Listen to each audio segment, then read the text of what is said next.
സമ്മേളനം ആരംഭിക്കുകയാണ്. 19ാമത്തെ പാട്ടുപാടി നമുക്ക് ദൈവത്തെ സ്തുതിക്കാം. ജ്ഞാനകീർത്തനം 19ാമത്തെ പാട്ടുപാടി നമുക്ക് ദൈവത്തെ മഹത്വപ്പെടുത്താം. ആത്മാവേ വാഴ്ത്തുക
പ്രാർത്ഥിക്കാം.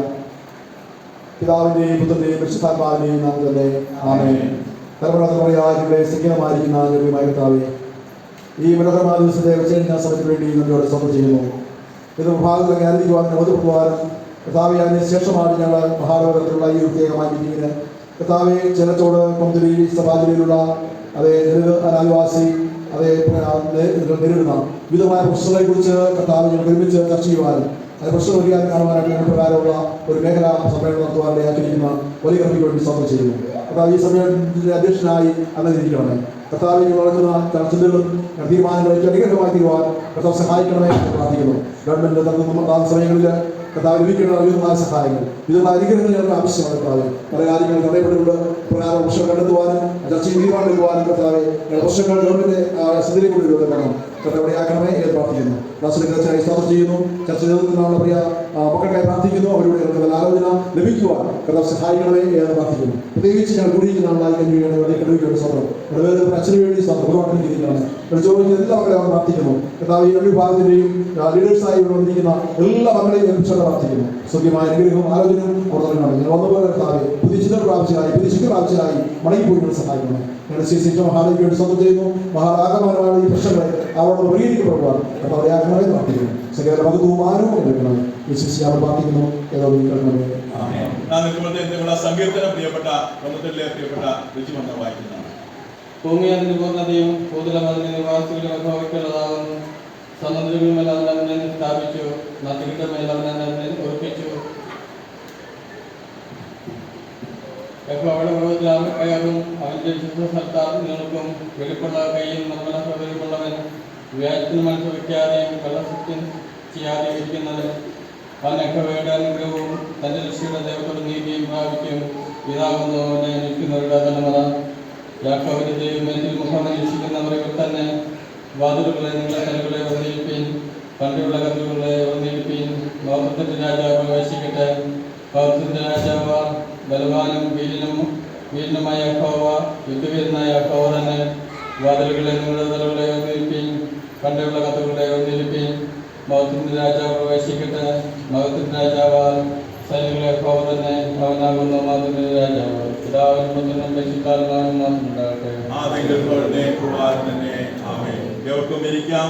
നമ്മുടെ ഈ ഏരിയ സമ്മേളനത്തിൽ പങ്കെടുക്കുന്ന ദേവനെ സ്വാഗതം ചെയ്യാൻ വേണ്ടി നമ്മുടെ മഹായിടവക ആദിവാസി ഹെൽത്ത് ബോർഡിന്റെ സെക്രട്ടറിയായി സേവനം ചെയ്യുന്ന ശ്രീ വിൻസെന്റ് അവരുടെ ക്ഷണിച്ചുകൊള്ളുന്നു.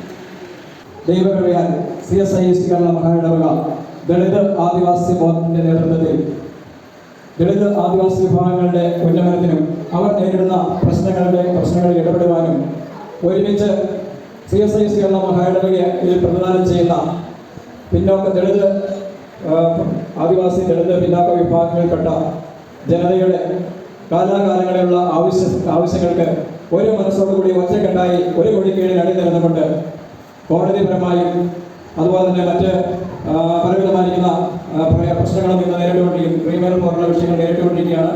ഇന്ന് പട്ടികവർഗക്കാരന്റെ ആനുകൂല്യം അത് പെരുവഴിക്ക് നിൽക്കുന്ന ഒരു സ്ഥിതിവിശേഷത്തിലേക്ക് മാറിയിരിക്കുന്നു. അതിനൊക്കെ ഒരു തീരുമാനമുണ്ടാക്കാൻ വേണ്ടി ഇന്ന് രാജ്യം എമ്പാടും നടന്നുകൊണ്ടിരിക്കുന്ന ആദിവാസി വിഭാഗങ്ങളുടെ സമര മുന്നേറ്റത്തിന്റെ ഭാഗമായി എല്ലാ സംഘടനകളും അതിന് വേണ്ടിയിട്ട് ശക്തമായി കഴിഞ്ഞു. നമ്മളെ സഭ പ്രതിനിധീകരിക്കുന്ന ഈ ഗോത്ര വിഭാഗത്തിൽപ്പെട്ട ആളുകൾക്ക് അവരുടെ ആവശ്യങ്ങൾക്ക് സഭയുടെ ഐക്യദാർഢ്യം പ്രഖ്യാപിച്ചുകൊണ്ട് അവരെ ഒരുമിച്ച് നടത്തുക, അവർക്ക് വേണ്ടി പാർലമെന്റിൽ പുതിയ നിയമനിർമ്മാണം നടത്തുക എന്നുള്ള ആവശ്യവുമായി അതിന്റെ സ്ഥിതിവിശേഷങ്ങൾക്ക് വേണ്ടപ്പെട്ട ക്ലാസ്സുകളിലൂടെ നമുക്ക് ഇവിടെ നിന്ന് ലഭ്യമാകുന്നതാണ്. അതുകൊണ്ട് അതിലേക്ക് ഞാൻ വിശദീകരിക്കുന്നില്ല. നമ്മുടെ കൂടിവരവിന്റെ ഉദ്ദേശ ലക്ഷ്യങ്ങൾ എന്ന് പറയുന്നത് ഒന്ന് അതാണ് ആദിവാസി വിഭാഗത്തിന്റെ പ്രധാനപ്പെട്ട പ്രശ്നങ്ങൾ നിയമപരമായിട്ട് അതിനെങ്ങനെ നേരിടണമെന്ന കൂടിയാലോചനകളും ചർച്ചകളുമാണ് ഇതിനകത്ത് നടക്കുന്നത്. മറ്റൊന്ന് ദളിത് കമ്മ്യൂണിറ്റി കാലകാലങ്ങളായി അവര് അർഹതപ്പെട്ട പട്ടികജാതി വിഭാഗത്തിലെ ക്രിസ്ത്യാനിയായി പോയി എന്നുള്ള ഒറ്റ കാരണം കൊണ്ട് അർഹമായിരിക്കുന്ന പല ആനുകൂല്യങ്ങളും അവർക്ക് നഷ്ടമായിക്കൊണ്ടിരിക്കുന്ന ഒരു സ്ഥിതിവിശേഷമുണ്ട്. എന്നാൽ നാളിതുവരെ സ്വതന്ത്ര ഭാരതമായ ഇന്ത്യയിൽ ഒരു ഏത് മതം സ്വീകരിക്കാനും ഏത് ഭാഷ സംസാരിക്കാനും അതൊക്കെ ഓരോ മനുഷ്യന്റെ പൗര അവകാശത്തിൽപ്പെടുന്ന കാര്യമാണ്. അതിൽ ഒരാൾ യേശുക്രിസ്തുവിനെ ദൈവമായി തെരഞ്ഞെടുത്തത് കൊണ്ട് ആ മനുഷ്യന്റെ ആനുകൂല്യം നിഷേധിക്കുക എന്ന് പറയുന്നത് ഒരിക്കലും അംഗീകരിക്കാൻ പറ്റുന്നതല്ല. അത് ഭരണഘടനാ വിരുദ്ധമാണ്. ആ കാഴ്ചപ്പാടോടുകൂടി ഈ കാലം അത്രയും സമര പോരാട്ടങ്ങളിലായിരുന്ന ദളിത് വിഭാഗങ്ങൾക്ക് പിന്തുണയുമായി CSI സഭ ഇത് മുൻനിരയിലേക്ക് വന്നിട്ടുണ്ട്. അപ്രകാരം ദളിത് ആദിവാസി വിഭാഗങ്ങളെ ഒരേ മാലയിൽ തോർത്തിണങ്ങിക്കൊണ്ട് ഒരൊറ്റ ശബ്ദത്തോടുകൂടി മുമ്പോട്ട് പോകുവാനുള്ള ഒരു തീരുമാനത്തിലാണ്. അതിനുവേണ്ടി കൂടുതലായി ക്രിയാത്മകമായ ക്ലാസുകൾ, അതിനെക്കുറിച്ചുള്ള ബോധവൽക്കരണ സെമിനാറുകൾ, ഇങ്ങനെയുള്ള പദ്ധതികളാണ് ഇപ്പോൾ നമ്മുടെ ഈ 3 CSI മഹാഡോഗിയുടെ 9 സഭാജികളിൽ 3 വീതം സഭാജികൾ കേന്ദ്രീകരിച്ചുകൊണ്ട് ഇവിടെ മാത്രമാണ് 2 സഭാജികൾ നമ്മുടെ പ്രദേശത്തിന്റെ കിടപ്പനുസരിച്ചുകൊണ്ട് കൊന്നത്തടി ചരച്ചോട് ജില്ലകളെ ഒരുമിച്ച് കൂട്ടിക്കൊണ്ട് ഇവിടെയും ഇങ്ങനെ ഒരു ലേഖന സമ്മേളനം നടത്തുവാനായിട്ട് തീരുമാനമെടുത്തിരിക്കുന്നത്. കാര്യക്ഷമമായ ആലോചനകളും ചർച്ചകളും മാത്രമാണ് നമ്മൾ ഇതിനകത്ത് തീരുമാനത്തിലെടുക്കുന്നത്. കാരണം ഈ വിഭാഗം അനുഭവിക്കുന്ന പ്രയാസങ്ങളും പ്രതിസന്ധികളും അത് തരണം ചെയ്ത് മുമ്പോട്ട് പോകുവാനുള്ളതായ ചർച്ചകളും അതിനുള്ള ആലോചനകളും തീരുമാനങ്ങളുമായിരിക്കണം ഇതിനകത്ത് നിന്ന് ഈ യോഗത്തിൽ നിന്ന് ഒരു ചർച്ചയിൽ ഉരുത്തിരിഞ്ഞു വരേണ്ടത്. അല്ലാതെ മറ്റ് സംഘടനകൾ 3-4 സംഘടനകളുണ്ട്, അങ്ങനെ ഇഷ്ടംപോലെ ഗ്രൂപ്പുകളിൽ ഞാൻ കാണുന്നുണ്ട്. അതുകൊണ്ടൊന്ന് സൂചിപ്പിച്ചത് മാത്രമേ ഉള്ളൂ. മറ്റ് എല്ലാ സംഘടനകളുണ്ട്. ഇപ്പം ആദിവാസി വിഭാഗങ്ങൾക്കാണെങ്കിൽ മാസ MSC പോലുള്ള സംഘടനകളുണ്ട്, ദളിതിനാണെങ്കിൽ CDC ഉണ്ട്, അതുപോലെ CSTS ഉണ്ട്, ഇങ്ങനെ പല സംഘടനകളുണ്ട്. പക്ഷേ ആ സംഘടനകളൊക്കെ സഭയ്ക്ക് പുറത്തുള്ള സംഘടനകളാണ്. സഭയുടെ ഐക്യവും സഭയുടെ ജനത്തിന്റെ കൂട്ടായ്മയും ആ പ്രസ്ഥാനം എടുക്കുന്ന ഏത് നല്ല തീരുമാനത്തോടും ഒപ്പം സഭ കൈകോർത്ത് നിന്നിട്ടുണ്ട്. ഇനി നിൽക്കുക തന്നെ ചെയ്യും. ഇത് ആ സംഘടനകൾക്ക് ഒരു ബദൽ സംവിധാനമല്ല, മറിച്ച് ഈ വിഭാഗത്തെ ഏറ്റവും കൂടുതൽ ക്രോഡീകരിക്കുകയും ഈ വിഭാഗം ഉൾക്കൊള്ളുകയും ചെയ്യുന്ന നമ്മുടെ മഹാരാഷ്ട്ര ഉൾപ്പെടുന്ന പ്രദേശത്തിലെ ഈ വിഭാഗങ്ങളിൽപ്പെടുന്ന ആളുകളുടെ ഉന്നമനത്തിനും അവരുടെ ക്രിയാത്മകമായ പ്രവർത്തനങ്ങൾക്കും നാളത്തേക്കുള്ള ആ തലമുറയുടെ നല്ല ഭാവിക്ക് വേണ്ടി ഉതകുന്ന നല്ല ചർച്ചകൾക്ക് വേണ്ടിയായി മാത്രമാകണം ഈ അവസരങ്ങൾ. ഇതിനകത്ത് അല്ലാതെ മറ്റ് യാതൊരുവിധമായിരിക്കുന്ന ചർച്ചകൾ അനുവദിക്കുന്നതല്ല. കാര്യക്ഷമമായി ഇപ്പോൾ നമ്മുടെ പ്രതിസന്ധി രാജ്യത്ത് നേരിട്ടുകൊണ്ടിരിക്കുന്ന കാര്യങ്ങൾ അതിന് നല്ല ആലോചനകളും നല്ല തീരുമാനങ്ങളും എപ്രകാരം നീങ്ങണം, ഏതെല്ലാം കാര്യങ്ങൾ ചെയ്യണം, എന്തായിരിക്കും അതിന്റെ ഉദ്ദേശ ലക്ഷ്യം, നല്ല രീതിയിൽ ക്ലാസ് എടുക്കാൻ വേണ്ടി നമുക്ക് അതിന് കരുത്തരായ സാഹചര്യം നമുക്ക് ഇവിടെ എത്തിച്ചേർന്നിട്ടുണ്ട്. ഏതായാലും തികച്ചും കഴിഞ്ഞ ഒരു സമ്മേളനം നമുക്ക് മേലുകാമറ്റത്ത് ഇരുമാപ്പുറ, മേലുകാവ്, മൂവാറ്റുപുഴ സഭാജില്ലകളുടെ നേതൃത്വത്തിൽ മേലുകാമറ്റത്ത് HRDP സെന്ററിൽ വെച്ച് ആദ്യത്തെ ദളിത് ആദിവാസി ബോർഡ് മേഖലാ സമ്മേളനം നടന്നു കഴിഞ്ഞു. ഒരു കാര്യം കൂടെ സൂചിപ്പിച്ചുകൊണ്ട് ദളിത് ആദിവാസി ബോർഡ് ഒരു പുതിയ സൃഷ്ടിയല്ല.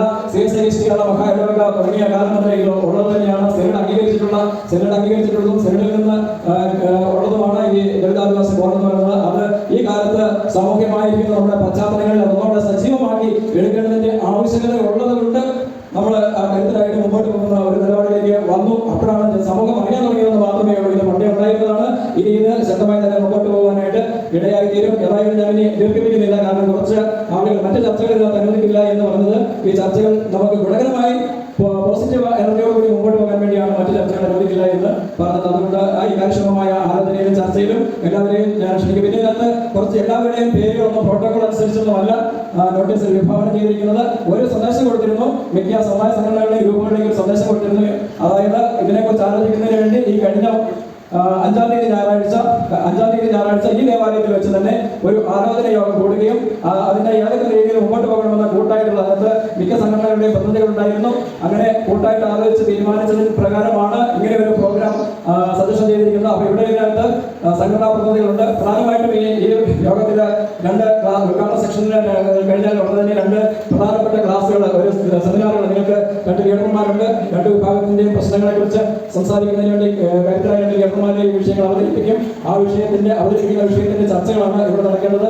ഇതിനകത്ത് ബാക്കിയുള്ള ആളുകളെ ആരെയും ഏറ്റക്കുറച്ചിലനുസരിച്ചോ അല്ലെങ്കിൽ ചില സമുദായത്തിന്റെ ആളുകളൊക്കെ ആയിരിക്കും നമുക്ക് ലീഡർമാരായിട്ട് കഴിഞ്ഞ പ്രാവശ്യം തെരഞ്ഞെടുക്കുന്ന ലീഡർമാരെ വീണ്ടും ഒന്നുകൂടെ അവർ ആവശ്യമില്ല, അവരെ ലീഡർമാരായിട്ട് തന്നെ നിർത്തിക്കൊണ്ട് തന്നെയാണ് അടുത്ത ഈ പ്രാവശ്യത്തെ സമ്മേളനത്തിൽ പുതിയ രണ്ട് ലീഡർമാരെ നമുക്കുണ്ട്. സമുദായ സംഘടനയുടെ ആളുകളെ ഇന്നത്തെ ചർച്ചയിൽ സജീവമായിട്ട് പങ്കെടുക്കണം. നമുക്ക് വളരെ കുറച്ച് സമയങ്ങളേ ഉള്ളൂ.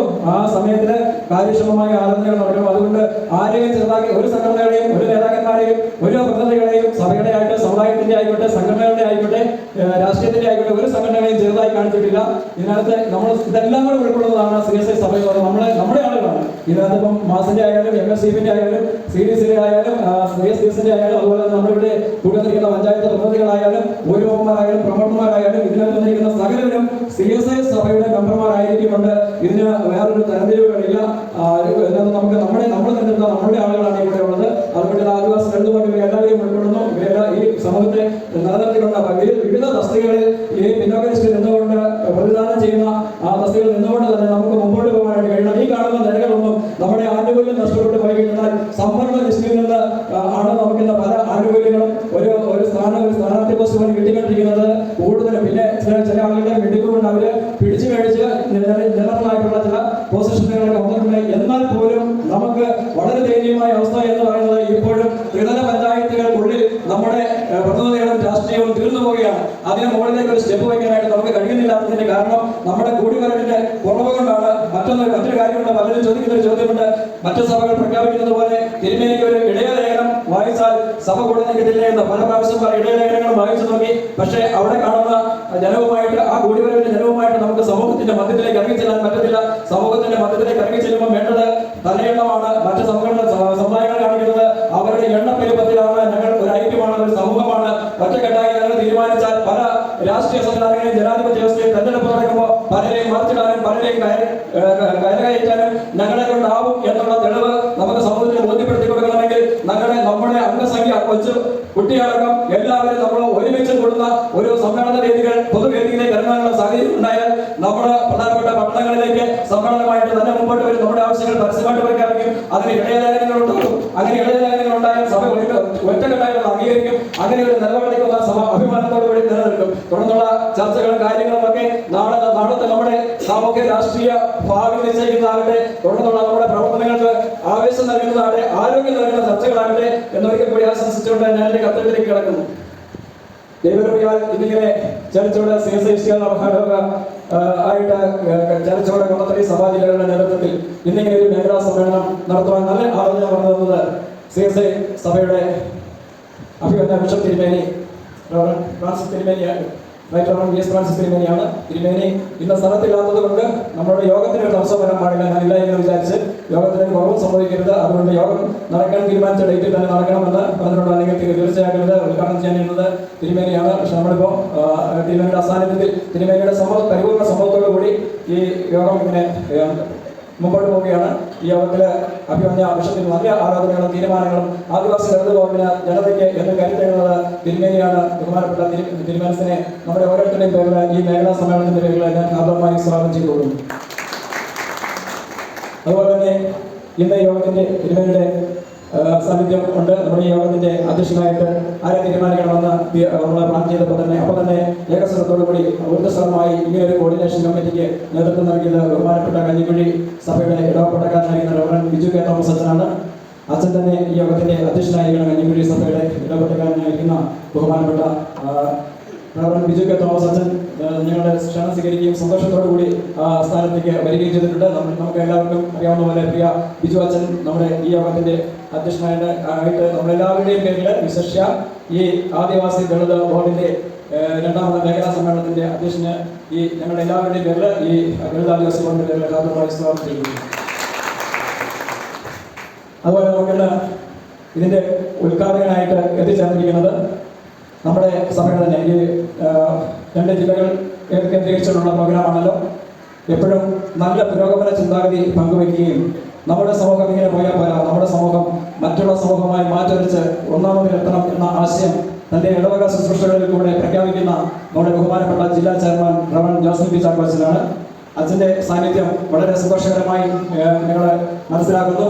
ഈ യോഗം ഈ രണ്ടാമത് മേഖലാ സമ്മേളനം ഉദ്ഘാടനം ചെയ്യാൻ കടന്നു വന്നിരിക്കുന്ന ഞങ്ങളുടെ ക്ഷണസ്വീകരി കടന്നു പ്രിയപ്പെട്ട റവൻ ജോസഫ് പി ചാക്കോച്ചൻ ചേർച്ചയുടെ സഭാ ജില്ലാ ചെയർമാനെ ഈ യോഗത്തിന്റെ നമ്മൾ ഓരോരുത്തരും പേരുള്ളതായ ആശംസിക്കുന്നു.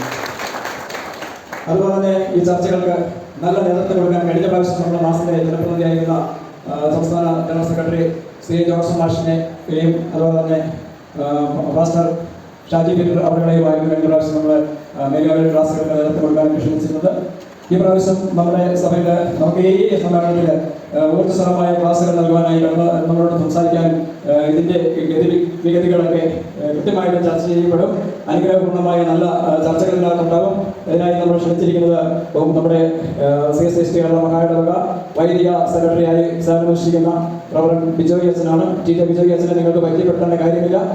മുൻപ് ഇടുക്കി ജില്ലാ കളക്ടറുടെ പ്രകടനം നമുക്ക് കഴിഞ്ഞ കാലങ്ങളിൽ ആദിവാസി വിഭാഗത്തിന് സമര നേതൃത്വമായി ഇടുക്കിയുടെ മണ്ണിലൂടെ അഹോരാത്രം ജനതയെ കൂട്ടിക്കൊണ്ട് പണിയെടുത്തിട്ടുള്ള ഒരു നല്ല ഒരു വ്യക്തിപ്രഭാവമാണ്. വിജയസിന്റെ സാന്നിധ്യം തന്നെ ഞങ്ങൾക്ക് ഏറ്റവും അനുഗ്രഹമാണ്. പ്രിയ വിജയസിനെ CSST കേരള മഹായിടവക ക്ലബ്ബ് സെക്രട്ടറി റവറൻ വിജയ് അച്ഛനെ ഈ രണ്ടാമത് മേഖലാ സമ്മേളനത്തിന്റെ പേരിൽ ഞങ്ങളെ ഓരോരുത്തരുടെയും പേരിൽ ഹാർദവമായി സ്വാഗതം ചെയ്തുകൊള്ളു. നമുക്ക് തുടർന്ന് ക്ലാസ് നയിക്കുന്നതിന് വേണ്ടി നമ്മുടെ ആലോചനയിലും ഒരു വ്യത്യാസവും കൂടാതെ ആദ്യകാലം മുതൽ ഞാനൊക്കെ യുവത്വത്തിൽ ആയിരിക്കുന്ന യുവജന പ്രസ്ഥാനത്തിലേക്ക് കാലെടുത്ത് വയ്ക്കുമ്പോൾ തന്നെ കേൾക്കുന്ന ഒരു ശബ്ദമുണ്ട്. അത് വേറെ ആരുമല്ല, ജേക്കബ് മത്തായി സാറാണ്. ജേക്കബ് മത്തായി സാറിന്റെ സാന്നിധ്യം സെന്റ് ജോൺസ് എന്ന് പറഞ്ഞ സംഘടനയിലൂടെ തന്റെ സമൂഹത്തോടും ജനതയോടുമുള്ള തീവ്രത എത്രമാത്രമെന്ന് തിരിച്ചറിയാനായിട്ട് മനസ്സിലായിട്ടുണ്ട്. ജേക്കബ് മത്തായി സാറിന്റെ ക്ലാസ്സുകൾ നമുക്ക് ഏറ്റവും കൂടുതൽ പ്രയോജനപ്രദമായി തീരും. പ്രിയ സാറിന്റെ സാന്നിധ്യം എപ്പോഴും ദുരിതാദിവാസി ബോർഡിൽ സെക്രട്ടറി ആയിട്ട് ഞാൻ പ്രവർത്തിക്കുമ്പോൾ പോലും എന്റെ വനകയായി തന്നെ നിന്നുകൊണ്ട് ഓരോ കാര്യങ്ങൾക്ക് സജീവമായി നേതൃത്വം നൽകിക്കൊണ്ടിരിക്കുന്നു. പ്രിയ ജേക്കബ് മത്തായി സാറിനെ നമ്മുടെ ഓരോരുത്തരുടെയും പേരിൽ ഈ രണ്ടാമത് മേഖലാ സമ്മേളനത്തിന്റെ പേരിൽ ഹാർദവമായി സ്വാഗതം ചെയ്തു. അതുപോലെ തന്നെ മഹായിടവകയ്ക്ക് എന്നും പ്രിയപ്പെട്ട ആളുകളായി ഇപ്പോൾ നമ്മുടെ ആത്മായ സെക്രട്ടറി സ്ഥാനത്ത് നിൽക്കുന്ന വർഗീസ് ജോർജ് അവർ കടന്നു വന്നിട്ടുണ്ട്. ബഹുമാനപ്പെട്ട വർഗീസ് സാറിനെ ഈ യോഗത്തിന്റെ പേരിൽ ഞങ്ങളുടെ ഓരോരുത്തരുടെയും പേരിൽ ഹാർദവമായി സ്വാഗതം ചെയ്തു. അതുപോലെ നമുക്ക് ഇടുക്കി കൊന്നത്തടി ജില്ലയുടെ സ്ഥാനം വഹിക്കുന്ന ചന്ദ്രനച്ചൻ കടന്നുവന്നിട്ടുണ്ട്. കൊന്നത്തടി ജില്ലയിലെ ആ പ്രദേശത്തെ ജനങ്ങളെ എല്ലാ സജീവമായി കൂട്ടിക്കൊണ്ട് തന്നെ ഇടവൊക്കെ മൊത്തമായിട്ട് തന്നെ ഇവിടെ എത്തിച്ചിട്ടുണ്ട്. പ്രിയ അച്ഛൻ്റെ സാന്നിധ്യം നമുക്ക് ഒരിക്കലും മറന്നു കളയാൻ പറ്റുന്നതല്ല. ജോർജ് ചന്ദ്രൻ അച്ഛനെ ഞാൻ പരിചയപ്പെടുത്തേണ്ട കാര്യമില്ല. പ്രിയ ജോർജ് ചന്ദ്രൻ അച്ഛനെ നമ്മുടെ ഓരോരുത്തരുടെയും പേരിൽ ഈ രണ്ടാമത് മേഖലാ സമ്മേളനത്തിന്റെ പേരിൽ ഞാൻ ഹാർദവമായി സ്വാഗതം ചെയ്തുകൊള്ളുന്നു. അതുപോലെ നമുക്കറിയാം ഇപ്പോഴത്തെ സഭയുടെ പ്രതിനിധി ഇടപെട്ടക്കാരനായിരിക്കുന്ന ജെയ്സൺ അച്ഛൻ കുട്ടികളുടെ വേണ്ടപ്പെട്ട അച്ഛനാണ്. ചിൽഡ്രൻസ് ബോർഡ് കുട്ടികളുടെ ഇവിടുത്തെ സൺഡേ സ്കൂളിൻ്റെയൊക്കെ സെക്രട്ടറി ആയിട്ട് പ്രവർത്തിച്ചുകൊണ്ടിരിക്കുന്നു. സാറിന്റെ സാന്നിധ്യം ഞങ്ങൾക്ക് അച്ഛൻ്റെ സാന്നിധ്യം ഞങ്ങൾക്ക് ഏറ്റവും വിലപ്പെട്ടതാണ്. കുഞ്ഞുങ്ങളായി ഞങ്ങളെ കണ്ടുകൊണ്ട് തന്നെ നല്ല നല്ല നിർദ്ദേശങ്ങൾ നാളുകൾ നൽകിക്കൊണ്ടിരിക്കുന്ന ജെയ്സൺ അച്ഛനെ ഈ ഞാൻ പരിചയപ്പെട്ടതിന് എല്ലാവർക്കും അറിയാമല്ലോ. ജെയ്സൺ അച്ഛനെ ഈ മേഖലാ സമ്മേളനത്തിലേക്ക് ഞങ്ങളുടെ ഓരോരുത്തരുടെയും പേരിൽ ഹാർദവമായി സ്വാഗതം ചെയ്യുന്നു. അതുപോലെ തന്നെ റോയി ജെയിംസ് അച്ഛൻ അറിയാം, മലയാള സഭയുടെ ഇടപെട്ടക്കാരനായിട്ട് ശുശ്രൂഷ ചെയ്തുകൊണ്ടിരിക്കുന്നു. അച്ഛൻ്റെ സാന്നിധ്യം ഞങ്ങൾക്ക് ഏറ്റവും വിലപ്പെട്ടതാണ്. മലയാള ഭാഗത്ത് കൊന്നത്തടി ചേർച്ചയുടെ ഭാഗത്താണ് ഞങ്ങൾക്ക് കൂടുതൽ പ്രവർത്തനങ്ങൾ ഈ പ്രദേശത്ത് നിന്നുകൊണ്ടാണ് ഇതിന്റെ കോർഡിനേഷൻ ചെയ്യാൻ പറ്റുന്നെങ്കിൽ പോലും ആ ഭാഗത്ത് എന്തായി തീരും എന്നൊരു സങ്കടം ഉണ്ടായിരുന്നു. പക്ഷേ നമുക്ക് മറ്റു സംഘടനകളെ അപേക്ഷിച്ച് CSI കേരള മഹായിടവക ദളിതാദിവാസികളോടുള്ള ഒരു ഗുണമെന്ന് പറയുന്നത് ഓരോ ഇടവകയും ഓരോ ഇടവകയിലും ഇടവപ്പെട്ടക്കാർ അതിന്റെ ആ യൂണിറ്റിലെ പ്രസിഡന്റുമാരായിരിക്കും. അതുകൊണ്ട് തന്നെ സജീവമായി നമ്മളൊരു നോട്ടീസ് അങ്ങോട്ട് കൊടുത്തേ ഉള്ളൂ. വളരെ കാര്യമായി തന്നെ അത് ചർച്ച ചെയ്തവർക്ക് ആ ഒരു പ്രദേശത്തിന്റെ പ്രതിനിധിയായും ആളുകളെയും കൂട്ടി നമ്മുടെ അച്ഛനോട് കണ്ടുവന്നിട്ടുണ്ട്. പ്രിയ റോയ് ജെയിംസ് അച്ഛനെ ഈ മേഖലാ സമ്മേളനത്തിൽ ഞങ്ങൾ ഓരോരുത്തരുടെയും പേരിൽ ഹാർദവമായി സ്വാഗതം ചെയ്തുകൊള്ളുന്നു. അതുപോലെ തന്നെ നമുക്കറിയാം നമ്മുടെ ഈ കഴിഞ്ഞ ഈ കൂടിവരവിന് എന്തെങ്കിലും നമ്മൾ ഈ തീവ്രമായ ചർച്ചകളും കടിച്ചപ്പൊട്ടാത്ത വിഷയങ്ങളുമായിട്ട് ഇങ്ങനെ പോകുമ്പോൾ ഇടയ്ക്ക് ഒരു റിലീസ് ആകണം. അതിനെന്ത് ചെയ്യണം, അതിനെന്ത് ചെയ്യാൻ പറ്റും, ആരോട് ചോദിക്കാനുള്ള ഒറ്റ ചോദ്യമൊന്നും നമുക്കൊരു കാര്യം ചെയ്യാം. ബാബുവച്ചനോട് ചോദിക്കാം. ജോസഫ് അബ്രഹാമച്ചനാണ് ഔദ്യോഗികമായി അറിയപ്പെടുന്നതിന് പോലും ബാബുവച്ചനാണ് ഞങ്ങളുടെയൊക്കെ വായിത്തിരിക്കുന്നത്. അച്ഛനോട് ചോദിച്ചു അച്ഛൻ പറഞ്ഞു ഇതിനൊന്നും കൊണ്ടും പേടിക്കേണ്ട, ഞാനിവിടെ പ്രധാനം ചെയ്യുന്ന ഒരു 10-18 ഇടവകയുണ്ട്. ആ 10-18 സഭകളുടെ അവരുടെ കൂടി നമുക്ക് ഒഴുകുത്തുറത്തൊരു മീറ്റിംഗ് സംഘടിപ്പിച്ച് ആലോചന വയ്ക്കാം. കഴിഞ്ഞ ഞായറാഴ്ച ഞങ്ങൾ ഒഴുകുത്തുറത്തേക്ക് ക്ഷണിച്ചു. അവിടുത്തെ തന്നപ്പോൾ ഞങ്ങൾക്ക് ഒരു സമ്മാനമായിട്ട് തന്നെ പറഞ്ഞു, ഞങ്ങളുടെ ആദിവാസി ഗോത്ര കുടികളിൽ നിന്ന് ചിന്നപ്പാറ കുടിയുടെ ഒരു കൂത്ത്, ക്രിസ്തീയ കൂത്ത് അവതരിപ്പിക്കാൻ അവരുടെ ടീമംഗങ്ങളെ കൊണ്ട് ഞാൻ അങ്ങോട്ട് എത്തിച്ചേരും. അതിനകത്ത് സഹോദരന്മാർ ഒരു കാരണവശാലും വിഷമിക്കേണ്ട, ഞങ്ങളുടെ ഹാർദവമായി സ്വീകരിച്ചു. അതിനുള്ള ചർച്ചകളൊക്കെ നടത്തി ആ പ്രദേശത്തെ ജനങ്ങളെല്ലാം കൂട്ടി ഇതുപോലെ ഒരു സമ്മേളനം അതിന് പാരമ്പര്യമായിട്ട് തന്നെ അവിടെ നടത്തപ്പെട്ടു. പ്രിയ അച്ഛനെ ഈ യോഗത്തിന്റെ പേരിൽ ഞങ്ങളുടെ ഓരോരുത്തരുടെയും പേരിൽ ഹാർദവമായി സ്വാഗതം ചെയ്തുകൊള്ളു. അതുപോലെ നമ്മുടെ എക്സിക്യൂട്ടീവ് മെമ്പർമാരെ ഞങ്ങൾ പലപ്പോഴും പല വേദികളിൽ ക്ഷണിക്കാറുണ്ട്. പക്ഷേ എക്സിക്യൂട്ടീവ് മെമ്പർമാരുടെ സാന്നിധ്യം മിക്കപ്പോഴും കുറവായിട്ടാണ് നമുക്ക് കണ്ടുവരാറ്. എങ്കിലും ഞങ്ങളുടെ ഈ കൊന്നത്തടി മേഖലയിലേക്ക് ഇങ്ങനെ ഒരു പ്രോഗ്രാമിൽ കടന്നു വരണം എന്ന വോയിസ് മെസ്സേജ് മാത്രം കൊടുത്തിട്ടേ ഉള്ളൂ. എങ്കിലും വളരെ സന്തോഷത്തോടു കൂടി നമ്മുടെ ഈ പ്രതിസന്ധിയിൽ സജീവമായി കടന്നുകൊണ്ടിരിക്കുന്ന സാന്നിധ്യം ആണ് നമ്മുടെ ജോസഫ് രാജ് മാത്രം എക്സിക്യൂട്ടീവ് മെമ്പർ. അവർ നമ്മുടെ ഇവിടെ സന്നിധനായിട്ടുണ്ട്. വളരെ നേരത്തെ തന്നെ എനിക്ക് മുമ്പേ തന്നെ ഇവിടെ എത്തിച്ചേർന്നിട്ടുണ്ട്. എല്ലാവരും തന്നെ എനിക്ക് മുമ്പേ വന്നതാണ്. പ്രിയ ജോസഫ് രാജ് മാത്രം CSI എക്സിക്യൂട്ടീവ് മെമ്പർ അവരുടെ ഈ യോഗത്തിലേക്ക് സ്വാഗതം ചെയ്യുന്നു. അതുപോലെ തന്നെ ദളിത് ആദിവാസി ബോർഡിന്റെ മെമ്പറും CSI എക്സിക്യൂട്ടീവ് മെമ്പറുമായിരിക്കുന്ന നമ്മുടെ റജിമോൻ കൊന്നത്തടി കടന്നു വന്നിട്ടുണ്ട്. പ്രിയ സഹോദരനെ ഒരുമിച്ച് ശുശ്രൂഷ ചെയ്യാൻ കിട്ടിയ വലിയ ഭാഗ്യമാണ്. പ്രിയ സഹോദരനെ ഈ രണ്ടാമത്തെ യോഗത്തിന്റെ പേരിൽ ഞാൻ ഹാർദവമായി സ്വാഗതം ചെയ്തു കൊടുക്കുന്നു. അതുപോലെ തന്നെ CSI സോഷ്യൽ ബോർഡ് സെക്രട്ടറിയായി സേവനമനുഷ്ഠിക്കുന്ന PM രാജചരൻ കടന്നു വന്നിട്ടുണ്ട്. രാജചരനെ ഈ നാട്ടുകാരുടെ സുപരിചിതനാണ്. പ്രിയ രാജചരനെയും ഈ യോഗത്തിലേക്ക് ഹാർദവമായി സ്വാഗതം ചെയ്തുകൊള്ളുന്നു. നമ്മുടെ ക്ഷണം സ്വീകരിക്കുകയും കഴിഞ്ഞ കാലങ്ങളിലൊക്കെ നമ്മുടെ ആദിവാസി വിഭാഗത്തിന് ഞാനിപ്പം ഇവിടെ കുറച്ചു പേരുടെ പേര് CSI അക്കാദമിയായിട്ട് ആദരിക്കുന്ന കൂട്ടത്തില് തികച്ചും ആദരിക്കാൻ യോഗ്യനായ ഒരു മനുഷ്യൻ തന്നെയാണ് നമ്മുടെ കഞ്ഞിക്കുഴിയിലെ സുകുമാരൻ മൂപ്പൻ. ഉമ്മൻചാണ്ടി നമ്മുടെ പാവപ്പെട്ട ജനവിഭാഗത്തിന്റെ കോളനിക്ക് ഉമ്മൻചാണ്ടി കോളനി എന്ന് പറഞ്ഞ കോളനിക്ക് വളരെ സജീവമായ നേതൃത്വം നൽകിയും ആദിവാസി വിഭാഗത്തിന് വേണ്ടി കഞ്ഞിക്കുഴി ഗ്രാമപഞ്ചായത്തിന്റെ ST ചെയർമാനുമായി സേവനമനുഷ്ഠിക്കുന്ന പ്രിയ ഒരു മൂപ്പൻ നമ്മളോടൊപ്പം കടന്നു വന്നിട്ടുണ്ട്. ഒരു മൂപ്പന്റെ സാന്നിധ്യം ഞങ്ങൾക്ക് ഏറ്റവും പ്രയോജനമാണ്. ഈ അരിക്ക് വേണ്ടി അന്നത്തിന് വേണ്ടി സമരം ചെയ്ത് കോടതി കയറിയിട്ടുള്ള ഒരു വ്യക്തി പ്രഭാതത്തിൽ ഒരാൾ കൂടിയാണ് പ്രിയ സുകുമാരൻ അവരുടെ. അപ്പോൾ സാന്നിധ്യം ഞങ്ങൾ വളരെ സന്തോഷകരമായി സ്വീകരിക്കുന്നു. പ്രിയ സുകുമാരൻ മൂപ്പൻ അവരുടെ ഞങ്ങളൊക്കെ മൂപ്പന്മാരുടെ മൂപ്പനും കൂടിയാണ്. മൂപ്പനെ ഈ യോഗത്തിലേക്ക് ഹാർദവമായി സ്വാഗതം ചെയ്തുകൊണ്ടിരുന്നു. അതുപോലെ തന്നെ നമ്മുടെ ക്ഷണം സ്വീകരിച്ച് ഇവിടെ മാസിന്റെ ജനറൽ സെക്രട്ടറിയായി വൈസ് പ്രസിഡന്റ് ഇപ്പോൾ പ്രസിഡന്റ് തന്നെയാണ്.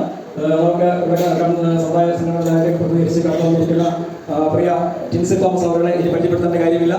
മാസിന്റെ സംസ്ഥാന പ്രസിഡന്റായിട്ട് ഇപ്പോൾ സേവനമനുഷ്ഠിക്കുന്നു. ജനറൽ സെക്രട്ടറി ഉണ്ട്. സമുദായ സംഘടനകളുടെ പ്രമുഖന്മാരോടുണ്ട്. പ്രിയ അതുപോലെ തന്നെ കടന്നുവന്നിരിക്കുന്ന അതിന്റെ പ്രവർത്തകരെല്ലാവരെയും ഈ യോഗത്തിലേക്ക് ഹാർദവമായി സ്വാഗതം ചെയ്തുകൊള്ളുന്നു. അതുപോലെ നമ്മുടെ പഞ്ചായത്തിന്റെ പ്രതിനിധിയായിട്ട് ഇപ്പോൾ നമ്മൾ ക്ഷണം സ്വീകരിച്ച ഈ വാർഡിന്റെ നമ്മുടെ ഈ ഉൾപ്പെടുന്ന വാർഡിന്റെ പഞ്ചായത്ത് പ്രതിനിധിയായി കടന്നു വന്നിരിക്കുന്ന നമ്മുടെ ഐസഞ്ജിത്ത് നമ്മളൊപ്പം ഉണ്ട്. മലയാളി കമ്മ്യൂണിറ്റിയുടെ എല്ലാ പ്രവർത്തനങ്ങളിലും ഏത് വിഷയങ്ങളിലും തോളോട് തോൾ ചേർന്ന് നടക്കുന്ന ഒരു മാന്യ അദ്ദേഹമാണ്. പറഞ്ഞയും ഈ യോഗത്തിലേക്ക് ഞങ്ങളുടെ ഓരോരുത്തരുടെയും പേരിൽ സ്വാഗതം ചെയ്തു കൊടുക്കുന്നു. അതുപോലെ തന്നെ നമ്മുടെ കൊന്നത്തടി പ്രദേശത്തിന്റെ ഓരോരുത്തരുടെ മെമ്പറായിട്ട് സേവനമനുഷ്ഠിക്കുന്ന ബാബുചരൻ നമ്മളോടൊപ്പം ഉണ്ട്. പ്രിയ ബാബുചരനെ ഈ യോഗത്തിന്റെ പേരിൽ ഹാർദവമായി സ്വാഗതം ചെയ്തു കൊടുക്കുന്നു.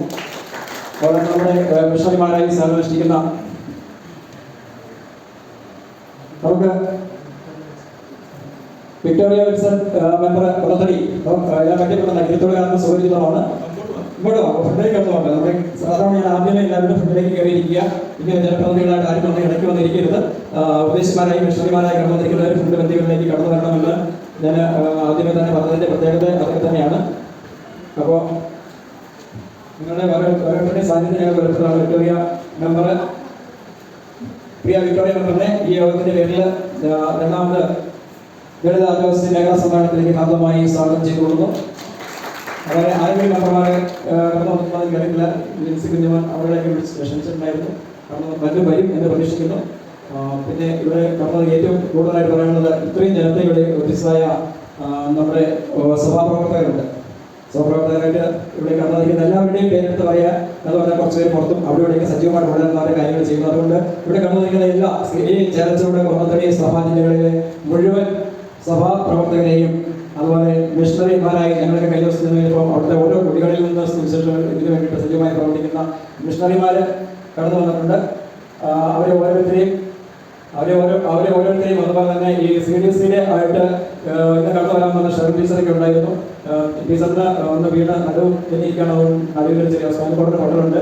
എത്തിച്ചേരാൻ പറ്റത്തില്ലെങ്കിൽ സജീവമായിട്ട് ഞങ്ങൾ എൻ്റെ സാന്നിധ്യം ഉണ്ടായിരിക്കുന്നതായിട്ട് കുട്ടികളെ പറഞ്ഞിട്ടുണ്ട്. അതുപോലെ തന്നെ ഒത്തിരി സാമുദായിക പ്രവർത്തകരുണ്ട്. നമ്മുടെ മിഷണറിമാർ അവിടെ കുട്ടികളിൽ നിന്നൊക്കെ വന്ന മിഷണറിമാർ അത്രയും ദൂരെ നിന്ന് പ്രയാസപ്പെട്ട് വളരെ കിലോമീറ്ററുകൾ താണ്ടി കഷ്ടതകൾ തിരിച്ചു പോകണമെങ്കിൽ അവർ ആനക്കാട്ടിലൂടെയൊക്കെ പോകേണ്ടതുണ്ട്. അവരെല്ലാവരെയും പേരെടുത്ത് പറഞ്ഞാൽ ഇന്ന് യോഗത്തിൽ ക്ലാസ്സിൽ കാണാൻ സമയം കിട്ടത്തില്ലാത്തതുകൊണ്ട് എല്ലാവരെയും അതുപോലെ വിവിധ ഒരു മൂപ്പന്മാർ പ്രമാണന്മാരായിട്ട് സേവനമനുഷ്ഠിക്കുന്നവർ ബാക്കി മറ്റ് പല സാമുദായിക സംഘടന പ്രതിനിധികളായിട്ടുള്ളവർ ഒപ്പം ഞങ്ങളോടൊപ്പം കൈകോർത്ത ഈ സഭയിൽ നിന്ന് ഉള്ള ആളുകളുണ്ട്. അത് ഞാൻ അവസാന ഘട്ടത്തിലേക്ക് വന്നതാണ്. സഹോദരങ്ങളെയാണല്ലോ നമുക്ക് എപ്പോഴും കൈവിട്ട് പോകുന്നത്. ഇവിടെ പേര് കുറച്ച് പേരുടെ പേരുകൾ ഞാനിവിടെ എഴുതിയിട്ടുണ്ട്, ഗ്രൂപ്പിൽ ഇട്ടിട്ടുണ്ടായിരുന്നു. നമ്മൾ ആദരിക്കേണ്ട ഒരു ഓർമ്മത്തുള്ള കഞ്ഞിക്കുഴി ഇടുക്കി പ്രദേശങ്ങളിൽ അരിക്ക് വേണ്ടി അന്നം മുടങ്ങി സർക്കാർ ഉത്തരവ് ഇറക്കി കഴിഞ്ഞപ്പം അതിനകോത്രമായി സമര പ്രഖ്യാപനവുമായിട്ട് മുമ്പോട്ട് വന്ന് പലര് നമ്മുടെ റിബേക്ക മെമ്പറിനെ പോലെ അതുപോലെ സിസിലി ജോൺസനെ പോലെ നമ്മുടെ അമ്മച്ചേച്ചിയെ പോലെ ഒക്കെ ദീർഘകാലം കേസുകൾ ചാവുകളിൽ കൂട്ടത്തിലുണ്ട്. അവർ മരിച്ചുപോയ സജീവൻ മൂപ്പനെ ഞാൻ ഈ സമയം നന്ദിയോടെ അനുസ്മരിക്കുകയാണ്. അതുപോലെ അങ്ങനെയുള്ള കുറച്ച് അവരുടെ പേര് നമുക്കിവിടെ ആദരിക്കേണ്ട ലിസ്റ്റിൽ അവർ കൊടുത്തിട്ടുണ്ട്. അവരൊക്കെ ഇതിനകത്ത് ഒത്തിരി പണിയെടുക്കുകയും അവരുടെ സാമ്പത്തികവും സമയവും എല്ലാം ചെലവഴിച്ച് കോടതി ഇറങ്ങി ഈ അംഗം പ്രസ്താവിക്കുന്നത് വരെ സമരം ചെയ്ത് അതിന് സമരം വിജയം കണ്ട് മടങ്ങി എത്തിയിട്ടുള്ളവരാണ്. അതുപോലെ നമ്മുടെ സാറാമ ജോസഫിനെ നിങ്ങൾക്ക് എല്ലാവർക്കും സുപരിചിതമാണ്. ജില്ലകല പ്രദേശത്തെ ഭൂവിഷയങ്ങളുമായിട്ട് ബന്ധപ്പെട്ട് രാപകൽ അധ്വാനിക്കുകയും പണിയെടുക്കുന്നത് കടന്നുവന്നിട്ടുണ്ടെങ്കിൽ മുന്നിലേക്ക് കടന്നുവന്നിരിക്കാറുണ്ട്. അവരുടെ സ്ഥലത്തിന് പദ്ധതി വെച്ച് കൊടുച്ചത് കൊടുക്കാനുള്ളതായ നിലപാട് നേടിയെടുക്കുന്നത് വരെ സമരരംഗത്തുണ്ട്. മറ്റ് പല വിഷയങ്ങളിലും ഇവിടുത്തെ ആദിവാസി വിഭവങ്ങളോട് ഒരുമിച്ച് സജീവമായിട്ട് നേതൃത്വം കൊടുത്ത് സമരരംഗത്ത് ആയിരിക്കുന്നു. അതുപോലെ തന്നെ നമ്മളെ ഇതിനു വേണ്ടി കഷ്ടപ്പെട്ടുള്ള ആരെങ്കിലും ഉണ്ടെങ്കിൽ അവരെല്ലാവരെയും ഞാൻ ഓർക്കുന്നു, നന്ദിയോടെ ഓർക്കുന്നു. മറ്റൊന്ന് ഈ പ്രോഗ്രാം ഇത്ര ഭംഗിയായിട്ട് ചെയ്യാൻ രാപകൽ സോഷ്യൽ മീഡിയ മുതൽ എല്ലാ കാര്യങ്ങളും ഇന്ന് ഒരു അദാലത്ത് പ്രത്യേകം വിളിച്ചതുകൊണ്ട് ചെറുതോണിക്ക് അദ്ദേഹത്തിന്റെ വാട്സാപ്പിൽ അദാലത്തിൽ പോകേണ്ടി വന്നു.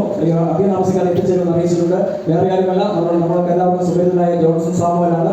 ജോൺസൺ സാമുവൽ ഈ പ്രോഗ്രാമിന്റെ കൺവീനറായിട്ട് സേവനമനുഷ്ഠിക്കുന്നു. ഇന്നത്തെ ഇവിടെ നടക്കുന്ന ഈ സമ്മേളനത്തിന്റെ കൺവീനറായി സേവനമനുഷ്ഠിക്കുന്നു അദ്ദേഹത്തെ.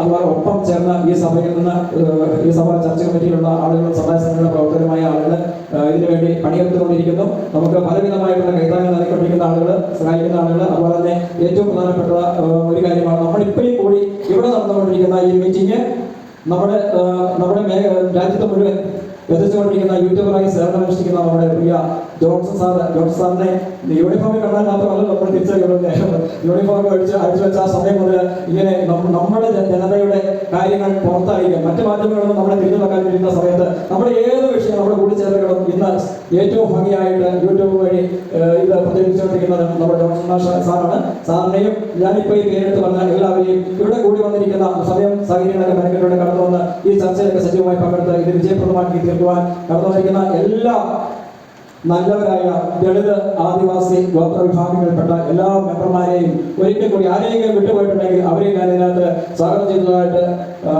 കരുതുക. എല്ലാവരെയും ഒരിക്കൽ കൂടി ആത്മാർത്ഥമായി ഞാൻ ഈ യോഗത്തിന്റെ സജീവമായ ചർച്ചകളിലേക്കും സജീവമായ ക്രിയാത്മകമായ പ്രവർത്തനങ്ങളിലേക്കും ഒരിക്കൽ കൂടി നന്ദിയോടെ സ്വാഗതം ചെയ്തുകൊണ്ട് ഞാൻ എന്റെ കർത്തവ്യത്തിൽ നിന്ന് വിരമിക്കുന്നു. നന്ദി. കൃത്യമായി സ്വാഗതം ചെയ്ത കടമഹായിടവ ദളിത് ആദിവാസി ബോർഡിന്റെ സെക്രട്ടറി ആദരനായിട്ടുള്ള ശ്രീ VM വിൻസെന്റ് അദ്ദേഹമാണ് എല്ലാ കാര്യങ്ങൾക്കും ക്രമീകരണം ചെയ്തത്. ഏകദേശം ഒരു മാസമായി ഇതിന്റെ പ്രവർത്തനങ്ങളുടെ പിന്നിലായിരുന്നു. പ്രിയപ്പെട്ട VM വിൻസെന്റിനെ ഈ സമ്മേളനത്തിലേക്ക് ഏവരുടെ പേരിൽ സന്തോഷത്തോടെ സ്വാഗതം ചെയ്തുകൊള്ളുന്നു. ദൈവത്തിന്റെ വലിയ നാമത്തിന്റെ മഹത്വം ഉണ്ടാകട്ടെ. CSI സിനഡിന്റെയും CSI മഹായിടവകയുടെയും ദളിത് ആദിവാസി ബോർഡിന്റെ നേതൃത്വത്തിൽ നടത്തപ്പെടുന്ന ഈ രണ്ടാമത് മേഖലാ സമ്മേളനത്തിലേക്ക് കഞ്ഞിക്കുഴി ഇടവകയിലേക്ക് എല്ലാവരെയും സന്തോഷത്തോടെ സ്വാഗതം ചെയ്തുകൊള്ളുന്നു. 2025 ആണ്ടിന്റെ ആദ്യ ദിനങ്ങളിൽ വിവിധ സ്ഥലങ്ങളിലായിരുന്ന നമുക്ക് ഒരുമിച്ച് കൂടുവാനും നമ്മുടെ കൂട്ടായ്മ, വ്യക്തിബന്ധങ്ങൾ, അതോടൊപ്പം തന്നെ സംഘടനാ ബന്ധങ്ങളൊക്കെ കൂടുതൽ ദൃഢപ്പെടുത്തുവാനും വീണ്ടും ആ സ്നേഹബന്ധത്തിന്റെ കൂട്ടായ്മയിൽ ഈ ഒത്തുചേരൽ അനുഗ്രഹമായി തീരട്ടെ എന്ന് പ്രാർത്ഥിക്കുന്നു. പ്രത്യേകിച്ച് തന്റെ സാന്നിധ്യം കൊണ്ടും ഇന്നത്തെ ക്ലാസ് കൊണ്ടും നമ്മെ അവിടുന്ന് അനുഗ്രഹമാക്കുന്നത് മഹായിടവകയുടെ വൈദിക സെക്രട്ടറിയും കൊന്നത്തടി ജില്ലയുടെ ജില്ലാ ചെയർമാനും കുഞ്ഞായി ഇടവകയുടെ അതിനെ ബഹുമാനപ്പെട്ട ബിജോയ് അച്ഛനാകുന്നു. ഈ നാളുകളിൽ ഭാരിച്ച ജോലി തിരക്കുകൾ, പ്രിയ അച്ഛൻ എപ്പോൾ ഉറങ്ങുന്നത് പോലെ നമുക്ക് അറിയുവാനൊക്കെ എപ്പോൾ വിളിച്ചാലും അച്ഛൻ സജീവമാണ്. അച്ഛനെ കുറിച്ച് ഓർക്കുമ്പോൾ അച്ഛൻ ഒരു കാര്യം ഏറ്റെടുത്തു കഴിഞ്ഞാൽ അത് വളരെ വേഗം ചെയ്ത് അത് ഭംഗിയാക്കുവാനുള്ള അഹോരാത്ര അധ്വാനമാകുന്നു. ഏറ്റവും സ്നേഹമുള്ള അച്ഛനെ ഓർത്ത് ദൈവത്തെ സ്തുതിക്കുന്നു. അതോടൊപ്പം തന്നെ മഹായിടവകയുടെ ആത്മായ സെക്രട്ടറി പ്രിയപ്പെട്ട വർഗീസ് സാറ് ചാർജ് ചെയ്ത സമയം മഹായിടവകയുടെ ഏത് പ്രോഗ്രാമിലും തന്റെ സാന്നിധ്യവും അനുഗ്രഹമാകുന്നു. പ്രത്യേകിച്ച് കത്തീഡ്രൽ ഇടവകയുടെ ചുമതലയുടെ ഒപ്പം തന്നെ മഹായിടവകയുടെ വിവിധങ്ങളായിട്ടുള്ള പ്രോഗ്രാമിൽ സജീവ സാന്നിധ്യം അദ്ദേഹം പങ്കെടുക്കുന്നു. ഇന്ന് ഈ മീറ്റിംഗിൽ പങ്കെടുക്കുന്ന പ്രത്യേകിച്ച് ഇത് ഉദ്ഘാടനം ചെയ്യുന്ന നമ്മുടെ ജില്ലാ ചെയർമാനച്ഛൻ ബഹുമാനപ്പെട്ട ജോസ് അച്ഛൻ, നമുക്ക് ക്ലാസുകൾ എടുക്കുന്ന പ്രിയപ്പെട്ട ജഗപതായ് സാറ്, ബഹുമാനപ്പെട്ട ജോർജ് പി ചന്ദ്രനച്ഛൻ, അതോടൊപ്പം തന്നെ ബഹുമാനപ്പെട്ട റോയ് ജെയിംസ് അച്ഛൻ, ബഹുമാനപ്പെട്ട ബാബു അച്ഛൻ, ബഹുമാനപ്പെട്ട ജെയ്സൺ അച്ഛൻ, നമ്മുടെ മഹായിടവകയുടെ ഇവാഞ്ചലിസ്റ്റുമാര്, മിഷണറിമാര്, ജനപ്രതിനിധികള്, അതോടൊപ്പം തന്നെ പൊതുപ്രവർത്തകര്, നമ്മുടെ ജനത്തിന്റെ ഉന്നമനത്തിനു വേണ്ടി പ്രവർത്തിക്കുന്ന സംഘടനകളുടെ സാരഥികൾ, ഇവിടെ ആയിരിക്കുന്ന സഭയുടെ കൈകാര്യന്മാര്, സെക്രട്ടറിമാര്, കൗൺസിലേഴ്സ്, കൊന്നത്തടി, അതോടൊപ്പം തന്നെ ചേലച്ചോട് ജില്ലയുടെ സഭയ്ക്ക് നേതൃത്വം നൽകുന്ന സംഘടനാ പ്രതിനിധികളെ, ഏറ്റവും സ്നേഹമുള്ള മാതാപിതാക്കന്മാരെ, സഹോദരിമാരെ, വാത്സല്യ കുഞ്ഞുങ്ങളെ, പ്രത്യേകിച്ച് ഇന്ത്യയുടെ ചരിത്രം പഠിക്കുമ്പോൾ രാജഭരണം മുതൽ ഇന്ത്യക്ക് സ്വാതന്ത്ര്യം കിട്ടിയിട്ട് സ്വാതന്ത്ര്യഭാരതത്തിന്റെ 75 വർഷത്തെ ചരിത്രം നോക്കുമ്പോഴും എപ്പോഴും പാർശ്വവൽക്കരിക്കപ്പെട്ട ഒരു സമൂഹം നമുക്ക് മുമ്പിലുണ്ട്.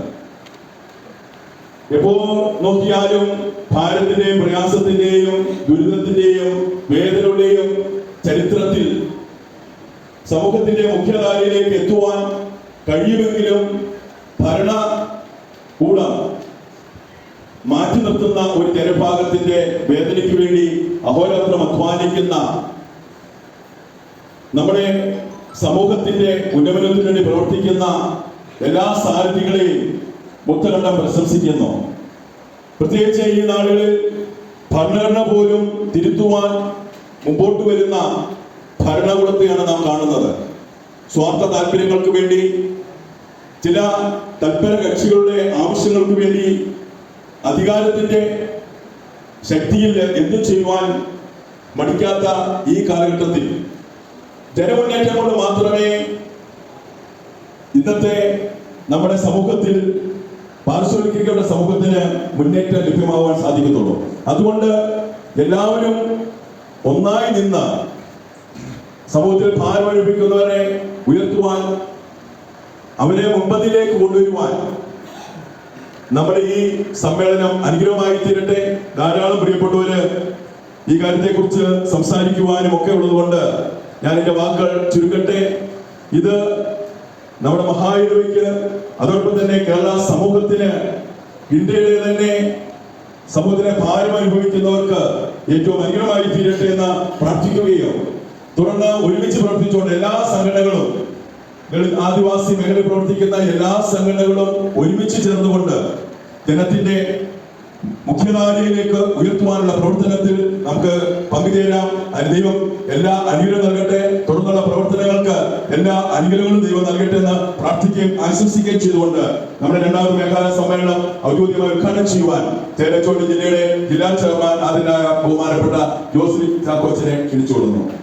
മഹാസമ്മേളനത്തിന്റെ അധ്യക്ഷനായിരിക്കുന്ന ബഹുമാനപ്പെട്ട കഞ്ഞിക്കുഴി ഇടപെട്ടകാരനും അതേ സുഹൃത്തുമായി താമസിച്ചു. ഇന്ന് മുഖ്യ ക്ലാസ്സുകൾക്ക് നേതൃത്വം നൽകുന്ന ബഹുമാനപ്പെട്ട ജോയി അച്ഛൻ, പ്രാർത്ഥിച്ച് ഈ സമ്മേളനം ആരംഭിച്ച ജോർജ് പി ചന്ദ്രനച്ഛൻ, നമ്മുടെ മഹാടവ ആത്മായ secretary Shri Varghese George P sir, Joseph Shri പ്രേമച്ചൻ, അതുപോലെ തന്നെ റോയി അച്ഛൻ, ജെയ്സൺ അച്ഛൻ, ബഹുമാനായിരിക്കുന്ന സഭാ ശുശ്രൂഷകരെ, എക്സിക്യൂട്ടീവ് കമ്മിറ്റി മെമ്പർ, ആദരണരായിരിക്കുന്ന ത്രിതല പഞ്ചായത്ത് പ്രതിനിധികളെ, വിവിധ ഇടവുകളിൽ നിന്ന് ഇവിടെ എത്തിച്ചേർന്നിരിക്കുന്ന സ്നേഹവും വാത്സല്യമുള്ളതായ പ്രിയപ്പെട്ടവരെ, നിങ്ങൾക്ക് എല്ലാവർക്കും സ്നേഹത്തിന്റെ അഭിവാദ്യങ്ങൾ വിനയപൂർവ്വം അർപ്പിക്കുന്നു. ബഹുമാനായ നിങ്ങളെല്ലാവരെയും അനുവാദത്തോടുകൂടെ ഈ സമ്മേളനം പിതാവിന്റെയും പുത്രന്റെയും പരിശുദ്ധാത്മാവിന്റെ നാമത്തിൽ ഉദ്ഘാടനം ചെയ്തതായിട്ട് വിനയപൂർവ്വം ഞാൻ അറിയിക്കുന്നു. പ്രഥമ ക്ലാസ് എടുക്കുവാൻ വേണ്ടി ബഹുമാനപ്പെട്ട വിജോയ് അച്ഛനെ സന്തോഷത്തോടെ സ്വാഗതം ചെയ്തുകൊള്ളു. മീറ്റിംഗിന്റെ അധ്യക്ഷനായിരിക്കുന്ന ബഹുമാനപ്പെട്ട വിജയ തോമസ്, ചേലച്ചോട് ജില്ലാ ചെയർമാൻ, ഇത് മീറ്റിംഗ് ഉദ്ഘാടനം നിർവഹിക്കുകയും ചെയ്ത ജോസഫ് പി ചാക്കോച്ചൻ, ബഹുമാനപ്പെട്ട ഇസ്കാൻ മഹാരോട് അഗ്നായ secretary Shri Varghese George sir, മഹാട എക്സിക്യൂട്ടീവ് കമ്മിറ്റി അംഗങ്ങൾ, വൈദികർ, സഭാ ശുശ്രൂഷകർ, തിരുവല്ല പഞ്ചായത്തിലെ നമ്മുടെ പ്രിയപ്പെട്ട മെമ്പർമാർ, ഇവിടെ കൂടിയിരിക്കുന്ന സംഘടനകളുടെയും സമുദായ സംഘടനകളുടെയൊക്കെ നേതാക്കന്മാരുടെ പ്രിയപ്പെട്ട എല്ലാവർക്കും സ്നേഹവന്ദനം അറിയിക്കുന്നു. ആദ്യമേ ഇതിൻ്റെ ക്ലാസ്സിലേക്ക് കടക്കുന്നതിന് മുൻപ് ഒരു കാര്യം പറഞ്ഞുകൊണ്ട് ഞാൻ അതിൽ പ്രവേശിക്കാം. ഒരുവൻ ക്രിസ്തുവിലായാൽ അവൻ പുതിയ സൃഷ്ടി. ക്രിസ്തു മതത്തിൽ ഒറ്റ ആളുകളുള്ളൂ, ക്രിസ്തുവിൻ്റെ അനുയായികൾ. അവിടെ എവിടെയാണ് ജാതി ഇരിക്കുന്നത്? അവിടെ മലയരെന്നോ മുതുവാനെന്നോ മന്നാനെന്നോ പുലയനെന്നോ പറയനെന്നോ ഊരാളിയെന്നോ അങ്ങനെ വ്യത്യാസമുണ്ടോ? അങ്ങനെ വ്യത്യാസപ്പെടരുത്. സഭ ഒന്നേ ഉള്ളൂ. സഭയിൽ എല്ലാ ആളുകളും ഒന്നാണ്. ക്രിസ്തുവിലായാൽ നമ്മളെല്ലാവരും ഒന്നാണ്. അതുകൊണ്ട് സഭയ്ക്ക് ആദിവാസിയുടെ കാര്യത്തിൽ പ്രശ്നം ഇടപെടേണ്ട കാര്യമില്ല, സഭയ്ക്ക് ദളിതിൻ്റെ കാര്യത്തിൽ ഇടപെടേണ്ട കാര്യമില്ല, സഭയ്ക്ക് ഊരാളിയുടെ കാര്യത്തിൽ ഇടപെടേണ്ട കാര്യമില്ല. അങ്ങനെയൊക്കെ ഒരു ചർച്ച നമ്മുടെ കഞ്ഞിപ്പിടി സമ്മേളനത്തോടനുബന്ധിച്ച് വന്നിട്ടുണ്ട്. എന്നാൽ CSI ഈസ്റ്റ് കേരള മഹാനഗരെ സംബന്ധിച്ചിടത്തോളം അവിടെ മലയാളിമാരോ അല്ലെങ്കിൽ ദളിതരോ മാത്രമല്ല ഉള്ളത്. സിറിയൻ ക്രിസ്ത്യാനികളുണ്ട്, അതുപോലെ തന്നെ തമിഴ് വിഭാഗത്തിലെ വിവിധ ജാതികൾ ഉണ്ട്, നാടാർ ക്രിസ്ത്യാനികളുണ്ട്, നാടാർ തമിഴിലും നാടാർ മലയാളിയുണ്ട്, SIUC പ്രശ്നങ്ങളുള്ള ആളുകളുണ്ട്. അങ്ങനെ വിവിധ തലത്തിൽ പ്രശ്നങ്ങളെ അഭിമുഖീകരിക്കുന്ന ധാരാളം ആളുകൾ ഉൾപ്പെടുന്ന ഒന്നാണ് CSI ഈസ്റ്റ് കേരള മഹാനഗരം. അതുകൊണ്ട് തന്നെ എല്ലാവരുടെയും സാമൂഹിക പ്രശ്നത്തിൽ സഭയ്ക്ക് ഇടപെടുവാൻ അവകാശമുണ്ട്. ഏതെല്ലാം സമയത്ത് അതിനാവശ്യം വന്നിട്ടുണ്ടോ ആ സമയത്തൊക്കെ കാലാകാലങ്ങളിൽ മഹാനഗരെ നയിച്ചിരുന്ന എല്ലാ ആളുകളും അതിനകത്ത് ഇടപെട്ടിട്ടുണ്ട്, പ്രശ്ന പരിഹാരത്തിന് ശ്രമിച്ചിട്ടുണ്ട്. അതുകൊണ്ട് ഇത് നമ്മുടെ സഭയ്ക്കുള്ളിൽ ജീവിക്കുന്ന വിശ്വാസ സമൂഹത്തിൻ്റെ സാമൂഹിക അവസ്ഥയെ അത് അഡ്രസ് ചെയ്യുവാൻ സഭയ്ക്ക് അവകാശമുണ്ട്. നമ്മുടെ ഇടയിൽ സമുദായ സംഘടനകളുണ്ട്, നിശ്ചയമായും അവർക്ക് അതിൻ്റെതായ ഒരു സ്പേസ് ഉണ്ട്. സഭ ചെയ്യുന്നതിനേക്കാൾ ഒരു പടി മുന്നിൽ ചെയ്യുവാൻ സമുദായ സംഘടനകൾക്ക് കഴിയും. അത് നമ്മൾ കേരളത്തിൻ്റെ പശ്ചാത്തലത്തിൽ നമ്മളത് കാണുകയും ചെയ്യുന്നുണ്ട്. അവരൊന്നും മാറ്റി വെച്ചിട്ടുണ്ടല്ല. സമുദായ സംഘടന വളരണം എന്നാണ് ഞാൻ വ്യക്തിപരമായി എൻ്റെ ഒരു കാഴ്ചപ്പാടാണ്. സമുദായ സംഘടനകൾ കുറെ കൂടി വളർന്ന് സഭയ്ക്കും മേഖലയിൽ നിന്നുകൊണ്ട് പ്രവർത്തിക്കാൻ അവർക്ക് കഴിയണം. മന്നാന്മാർക്കും മുതുവാന്മാർക്കും മലയാളിമാർക്കും എല്ലാം സമുദായ സംഘടന ഉണ്ട്. ദളിത് ക്രിസ്ത്യൻസിന് അതുപോലെ തന്നെ സമുദായ സംഘടനയുണ്ട്, പ്രവർത്തന മേഖലകളുണ്ട്. അവരെല്ലാം ആ തരത്തിൽ പ്രവർത്തിച്ചു വരണം. സമൂഹത്തിലെ താഴേക്കിടയിലുള്ള ആളുകളെ ഉയർത്തിക്കൊണ്ടുവരുവാനും CSI സഭയുടെ പൊതുവായ ഒരു നയത്തിന്റെ ഭാഗമായിട്ടുമാണ് ആദിവാസി അല്ലെങ്കിൽ ദളിത് ആദിവാസി ബോർഡ് സെനറ്റ് തലത്തിലും അതുപോലെ തന്നെ പ്രാദേശിക തലത്തിൽ മഹാനഗര തലത്തിൽ രൂപം കൊണ്ടിട്ടുള്ളത്. എന്നാൽ ചില മഹാനഗരങ്ങളിൽ അത് നടത്തുന്നില്ല. കാരണം പ്രത്യേകിച്ചും കേരളത്തിൽ മലബാർ മഹാനഗരയിൽ ഏത് വിഭാഗത്തിൽ നിന്നും മതത്തിൽ ചേർന്നാലും അവർക്ക് ജാതി രേഖപ്പെടുത്തുകയില്ല. മലബാർ മഹാനഗരയിലെ ഏതെങ്കിലും ഒരു വിശ്വാസികൾ നിങ്ങളുടെ ജാതി എന്താണെന്ന് ചോദിച്ചാൽ അവരൊരു ജാതിയോ ഞങ്ങൾ CSIക്കാരാണ്, അതിനപ്പുറത്തൊരു ജാതിയില്ല മലബാർ മഹാനഗരയിൽ. അത് പണ്ട് മുതലേ അവിടെ ബാസൽ മിഷൻ എന്ന സംഘടനയാണ് അവിടെ പ്രവർത്തനം ആരംഭിച്ചത്. അവരുടെ ഒരു കാഴ്ചപ്പാടിൽ അന്ന് കൂടുതൽ വിഭാഗത്തും തീയർ വിഭാഗത്തിൽ നിന്നാണ് മലബാറിൽ CSI അല്ലെങ്കിൽ മിഷണന്മാർ മതത്തിൽ ചേർത്തത്. അവരുടെ ചേർത്തപ്പോൾ അവരുടെ ആരുടെയും സമുദായം രേഖപ്പെടുത്തിയില്ല. അതുകൊണ്ട് ആ ഒരു പിന്തുടർച്ച ഇപ്പോഴും ഉണ്ട്. അതുകൊണ്ട് അവർക്ക് ഞങ്ങൾക്ക് അങ്ങനെ ആദിവാസികളോ ദളിതരോ ഒന്നുമില്ല, ഞങ്ങൾക്ക് CSI ഒറ്റ കൺസെപ്റ്റേ ഉള്ളൂ, അതുകൊണ്ട് ഇവിടെ ആ ബോർഡ് വേണ്ട. അങ്ങനെ മലബാറിൽ അങ്ങനെ ഒരു ബോർഡില്ല. എന്നാൽ ഈസ്റ്റ് കേരള മഹാനഗരയിൽ വ്യതിരിക്തമായ സാമൂഹിക പശ്ചാത്തലമുള്ളതുകൊണ്ട്, മധ്യകേരള മഹാനഗരമുള്ളതുകൊണ്ട്, മറ്റു മഹാനഗരങ്ങളിൽ അങ്ങനെ നിൽക്കുന്നതുകൊണ്ട് CSIയിലെ 90% ദളിതരാണ്, ദളിത് ക്രിസ്ത്യാനികളാണ് CSI സഭയിലുള്ള വിശ്വാസികളിൽ 90%. ട്രൈബൽ എന്ന് പറയുന്നത് വളരെ പോയിന്റ് ശതമാനം എന്ന് വേണമെങ്കിൽ പറയാവുന്ന തരത്തിൽ ട്രൈബുള്ളൂ. അതുപോലെ തന്നെ സിറിയൻ ക്രിസ്ത്യാനികളും കുറവാണ്. നാടാർ ക്രിസ്ത്യാനികളും ധാരാളം CSI സഭയിലുണ്ട്. അങ്ങനെ വ്യത്യസ്തമായ സാമൂഹ്യ പശ്ചാത്തലത്തിലുള്ള ആളുകൾ ഒന്നുചേർന്നിട്ടാണ് CSI സഭ രൂപീകരിച്ചിട്ടുള്ളത്. അവർക്കെല്ലാം പ്രശ്നങ്ങളുണ്ട്, സാമൂഹ്യ പ്രശ്നങ്ങളുണ്ട്. കാരണം ഇന്ത്യയിൽ ജാതി നിലനിൽക്കുന്നതുകൊണ്ട്, ഇന്ത്യൻ സാമൂഹ്യ പശ്ചാത്തലത്തിൽ ജാതി ഒരു പ്രധാന ഘടകമായതുകൊണ്ട് ആ ജാതിയെ ഓവർകം ചെയ്തുകൊണ്ട് നമുക്ക് ജീവിക്കുവാൻ പറ്റുകയില്ല. നമ്മുടെ ജോലി കാര്യങ്ങൾ, നമ്മുടെ സാമൂഹിക അവസ്ഥകൾ നമുക്ക് കിട്ടാനുള്ള ആനുകൂല്യങ്ങൾ എല്ലാം ജാതി അടിസ്ഥാനത്തിലും ഒക്കെ രൂപീകരിക്കപ്പെട്ടിരിക്കുന്നുണ്ട്. ജാതി മാറ്റി നിർത്തിക്കൊണ്ട് നമുക്ക് മുന്നോട്ട് പോകാൻ കഴിയില്ല എന്നുള്ളത് കൊണ്ടാണ് നമ്മൾ ആ തരത്തിൽ ഓരോ വിഭാഗത്തിൽപ്പെടുന്നവരെയും അവരുടെ സാമൂഹ്യ പശ്ചാത്തലത്തിന് അനുസരിച്ച് അവരെ ഉയർത്തിക്കൊണ്ടുവരുവാൻ ശ്രമിക്കുന്നത്. ഇപ്പോൾ നമ്മുടെ മുമ്പിലുള്ള പ്രശ്നം ക്രീമി ലെയറും സബ് ക്ലാസിഫിക്കേഷൻ അല്ലെങ്കിൽ ഉപവർഗീകരണം എന്നുള്ള കോടതിയുടെ ഒരു വിധിയാണെന്ന് നമുക്ക് എല്ലാവർക്കും അറിയാം. ബഹുമാനപ്പെട്ട ജോൺസൺ മാഷ് ഇരിപ്പിൻ്റെ കഴിഞ്ഞ ക്ലാസ്സിൽ അദ്ദേഹമാണ് കഴിഞ്ഞ മീറ്റിംഗിൽ ക്ലാസ് എടുത്തത്. നന്നായി അദ്ദേഹം അതിനെക്കുറിച്ച് ചർച്ചയ്ക്കിടയിലാണ് അദ്ദേഹം അത് സംസാരിക്കുമെന്ന് ഞാൻ കരുതുന്നു. ഈ രണ്ട് കാര്യങ്ങൾ അതിൻ്റെ ഭരണഘടനാപരമായ നൂലാമാലകളിലേക്കോ ഒന്നും ഞാൻ കടക്കുന്നില്ല. അത് വരുത്തുന്ന വിനകൾ എന്താണെന്ന് മാത്രമാണ് പറയുവാൻ ആഗ്രഹിക്കുന്നത്. ക്രീമി ലെയറും സബ് ക്ലാസിഫിക്കേഷൻ ഉപവർഗീകരണം. ക്രീമി ലെയർ എന്ന് പറഞ്ഞാൽ നമുക്ക് പരിചയമുള്ളൊരു പദമാണ്. OBC വിഭാഗത്തിൽ ക്രീമി ലെയർ കൊണ്ടുവന്നു. മലയാളത്തിൽ വെണ്ണപ്പാളിന്നോ ഒക്കെ പറഞ്ഞ് നമ്മളതിനെ അതിൽ എളുപ്പമായിരിക്കും ക്രീമി ലെയർ എന്ന് പറയുവാനാണ്. അപ്പോൾ സമൂഹത്തെ സാമ്പത്തികമായി മനസ്സിലാക്കുകയും അതിൽ ഉയർന്ന സാമ്പത്തിക നിലയുള്ളവരെ മാറ്റി മറ്റുള്ളവർക്ക് സംവരണം കൊടുക്കുകയും ചെയ്യുന്ന ഒരു രീതിയാണ് ക്രീമി ലെയർ എന്ന് പറയുന്നത്. OBC വിഭാഗത്തിൽ അതുണ്ട്. അതുകൊണ്ട് അവരുടെ കുട്ടികൾ വിദ്യാഭ്യാസത്തിനായി പോകുമ്പോൾ ക്രീമി ലെയർ സർട്ടിഫിക്കറ്റ് കൊടുക്കണം, അവർക്ക് വിദ്യാഭ്യാസ ആനുകൂല്യം കിട്ടാൻ. അപ്പോൾ ഇത്ര ലക്ഷത്തിന് താഴെ 8 ലക്ഷം രൂപയ്ക്ക് താഴെ വാർഷിക വരുമാനം ഉള്ള ആളുകൾക്കാണ് ആ ഒരു ആനുകൂല്യം OBC-യിൽ ലഭിക്കുന്നത്. അതുകൊണ്ട് അതിന് മേലോട്ടുള്ള ആളുകളെ മുഴുവൻ ഈ സംവരണത്തിൽ നിന്ന് OBC-യിൽ മാറ്റുന്നു. അതാണ് ക്രീമി ലെയർ. ക്രീമി ലെയർ ട്രൈബിലും, അതായത് SC/ST വിഭാഗം കൂടി ബാധകമാക്കണം എന്നാണ് സുപ്രീം കോടതിയുടെ ഒരു പരാമർശം. അങ്ങനെ ബാധകമാക്കിയാൽ എത്രയാണ് വരുമാനത്തിന്റെ പരിധി നിശ്ചയിക്കുന്നത് സുപ്രീം കോടതി പറഞ്ഞിട്ടില്ല, സംസ്ഥാന ഗവൺമെന്റ് തീരുമാനിക്കുക. ഇപ്പോൾ കേരളത്തിലെ പട്ടികവർഗ വിഭാഗത്തിലെ വിദ്യാർത്ഥികൾക്ക് എത്ര രൂപയാണ് സ്റ്റൈപ്പൻഡ് കിട്ടാൻ ഉള്ള പരിധി എന്ന് പറയുന്നത്? വരുമാന പരിധി എത്രയാണ്? നിങ്ങൾ കുട്ടികളൊക്കെ പഠിക്കുന്നല്ലേ? എത്ര രൂപ വരുമാനം നമുക്ക് കാണാവുള്ളൂ? 2.5 ലക്ഷം. 2.5 ലക്ഷത്തിൽ രൂപയിൽ കൂടുതൽ വരുമാനം ഉള്ളവരുടെ മക്കൾക്ക് ഒരു ട്രൈബ് ആണെങ്കിലും SC ആണെങ്കിലും അവന് ആനുകൂല്യം നിഷേധിക്കപ്പെടുന്നു. OBC-ക്കോ 8 ലക്ഷം രൂപ. ഇവിടുത്തെ ഈഴവര് ഉൾപ്പെടുന്ന OBC വിഭാഗം സാമ്പത്തികമായും സാമൂഹികമായും ഉന്നത തലത്തിൽ നിൽക്കുന്നു. അവർക്ക് 8 ലക്ഷം രൂപ പരിധിയുണ്ട്. ഇവിടുത്തെ പാവപ്പെട്ട ട്രൈബിന് ഇവിടുത്തെ SC വിഭാഗത്തിന് 2.5 ലക്ഷം രൂപയിൽ കൂടുതൽ വരുമാനം ഉണ്ടെങ്കിൽ വിദ്യാഭ്യാസ ആനുകൂല്യങ്ങളിൽ നിന്ന് പുറത്തു പോകും. അതാണ് ഇപ്പോൾ നമ്മൾ അനുഭവിക്കുന്നത്. നമുക്കതൊന്നും ഒരു പ്രശ്നമല്ല, കിട്ടിയാൽ കിട്ടി. നമ്മുടെ പഴയ കാരണവന്മാർ വയറ് മുറുക്കി ഉടുത്ത് ജീവിക്കാൻ ശീലിച്ചു പോലെ ഇപ്പോഴും നമ്മൾ ശീലിക്കുന്നതുകൊണ്ടാണ് ഇതിനെതിരെ ഒരു നമ്മുടെ രംഗത്ത് വരാത്തത്.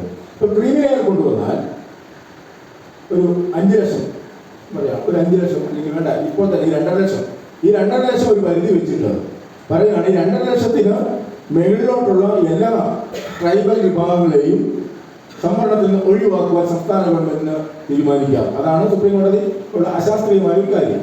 സംസ്ഥാന ഗവൺമെന്റ് സ്വീകരിക്കാം എന്ന് പറയുന്നു. അങ്ങനെ സംസ്ഥാന ഗവൺമെന്റ് അങ്ങനെ ഒരു നിലപാടെടുത്താൽ ഇവിടെ ഇരിക്കുന്ന ഏതെങ്കിലും മലയാളിന് സംവരണം കിട്ടുമോ?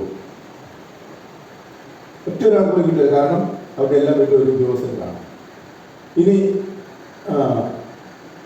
മുതുവാൻ വിഭാഗത്തിനും മന്നാൻ വിഭാഗത്തിനും ഒക്കെ ഇപ്പോൾ പ്രത്യേക രീതിയിൽ അവർക്ക് വനത്തോടനുബന്ധിച്ച് ജീവിക്കുന്ന ആളുകൾക്ക് ഫോറസ്റ്റ് കൂടുതലായിട്ട് ജോലി കൊടുക്കുന്ന സംവിധാനമുണ്ട്. ഫോറസ്റ്റ് ഒരു ഗാർഡായിട്ട് ജോലി ചെയ്യുന്നവന്, അത് മന്നാനാണെങ്കിലും മുതുവാനാണെങ്കിലും ഊരാളിയാണെങ്കിലും ഉള്ളാടനാണെങ്കിലും ആരാണെങ്കിലും അവർക്ക് സംവരണം നിഷേധിക്കും. കാരണം 23,000 രൂപയിൽ കൂടുതൽ വരുമാനമുണ്ടെങ്കിൽ, ഒരു മാസം ശമ്പളമുണ്ടെങ്കിൽ അവരുടെ കുടുംബം സംവരണത്തിന് വെളിയിൽ പോകും. ഇതാണ് ക്രീമി ലെയർ കൊണ്ടുവന്നാലുള്ള ഒരു കുഴപ്പം. അത് നമ്മൾ മനസ്സിലാക്കണം. അതുകൊണ്ട് ഇത് ചെറിയൊരു പ്രശ്നമല്ല, അതിഗുരുതരമായ ഒരു പ്രശ്നമാണ്. ഇത് പറഞ്ഞതിൻ്റെ മറ്റു കാര്യങ്ങളിലേക്ക് രണ്ടാമത് വരാം. രണ്ടാമത്തെ കാര്യം പറഞ്ഞിരിക്കുന്നത് ഉപവർഗീകരണം എന്നാണ്. Sub classification. സബ് ക്ലാസിഫിക്കേഷന് കോടതി പറഞ്ഞിരിക്കുന്ന ഒരു കാര്യം, ഇവിടുത്തെ ചില SC വിഭാഗങ്ങളും ഇവിടുത്തെ ചില ട്രൈബൽ വിഭാഗങ്ങളും സാമ്പത്തികമായി ഉന്നമനം പ്രാപിച്ച് ജോലി കാര്യങ്ങളൊക്കെ കൂടുതൽ മുന്നോട്ട് വന്നു. അതുകൊണ്ട് അവരെ അങ്ങ് മാറ്റി നിർത്തിക്കൊണ്ട് ഏറ്റവും താഴേക്കിടയിലുള്ള അതിദരിദ്രരായ വിഭാഗങ്ങളെ ഉയർത്തിക്കൊണ്ടുവരണം. കേൾക്കുമ്പോൾ നമുക്ക് വിചാരിക്കും എത്ര മനോഹരമായ ഒരു തീരുമാനമാണ് എടുത്തിരിക്കുന്നത്. കാരണം നീതിയുടെ വിപുലീകരണമല്ല അവിടെ നടക്കുന്നത്. ഏറ്റവും താഴേക്കടയിൽ കിടക്കുന്ന വിഭാഗങ്ങൾ ഉയർത്തിക്കൊണ്ടുവരേണ്ട ആവശ്യമല്ല, നിശ്ചയമായും ആവശ്യമാണ്. പക്ഷെ അതിന് സബ് ക്ലാസിഫിക്കേഷൻ പര്യാപ്തമല്ല എന്നുള്ളതാണ് നാം കണ്ടെത്തിയിരിക്കുന്ന ഒരു കാര്യം. അതായത് ഇവിടുത്തെ ഇപ്പോൾ നമ്മുടെ കേരളത്തിലെ സ്ഥിതി എടുക്കുകയാണെങ്കിൽ കേരളത്തിൽ മലയര്, കുറിച്യൻ, കുറുമ, കാണിക്കാർ ഈ 4 വിഭാഗമാണ് ഏറ്റവും കൂടുതൽ വിദ്യാഭ്യാസവും ജോലിയും സിദ്ധിച്ചിട്ടുള്ള ആളുകൾ. ഈ 4 വിഭാഗങ്ങളെ മാറ്റി നിർത്തിക്കൊണ്ട് ബാക്കി 33 വിഭാഗങ്ങൾ, 37 ചിലർക്ക് 36 എന്ന് പറയും, അതായത് 37 വിഭാഗങ്ങളാണ് ട്രൈബൽ വിഭാഗങ്ങളുള്ളത്. ആ ട്രൈബൽ വിഭാഗങ്ങളെ 33 വീണ്ടും വർഗീകരണം നടത്തി ഏറ്റവും താഴെക്കിടയിലുള്ള പളിയന്മാരെയോ അതല്ലെങ്കിൽ മുതുവാന്മാരെയോ ഒക്കെ മാത്രമായിട്ട് സംവരണത്തിലേക്ക് കൊണ്ടുവരുമ്പോൾ മറ്റ് സംവരണത്തോടെ നിൽക്കുകയാണ് PSCയുടെ ഒക്കെ. ഒരിക്കലും ഈ ഏറ്റവും താഴെ കിടക്കുന്ന ആളുകൾക്ക് ഇപ്പോഴത്തെ രീതി അനുസരിച്ച് ഒരു ജോലി പോലും കിട്ടാൻ പോകുന്നില്ല.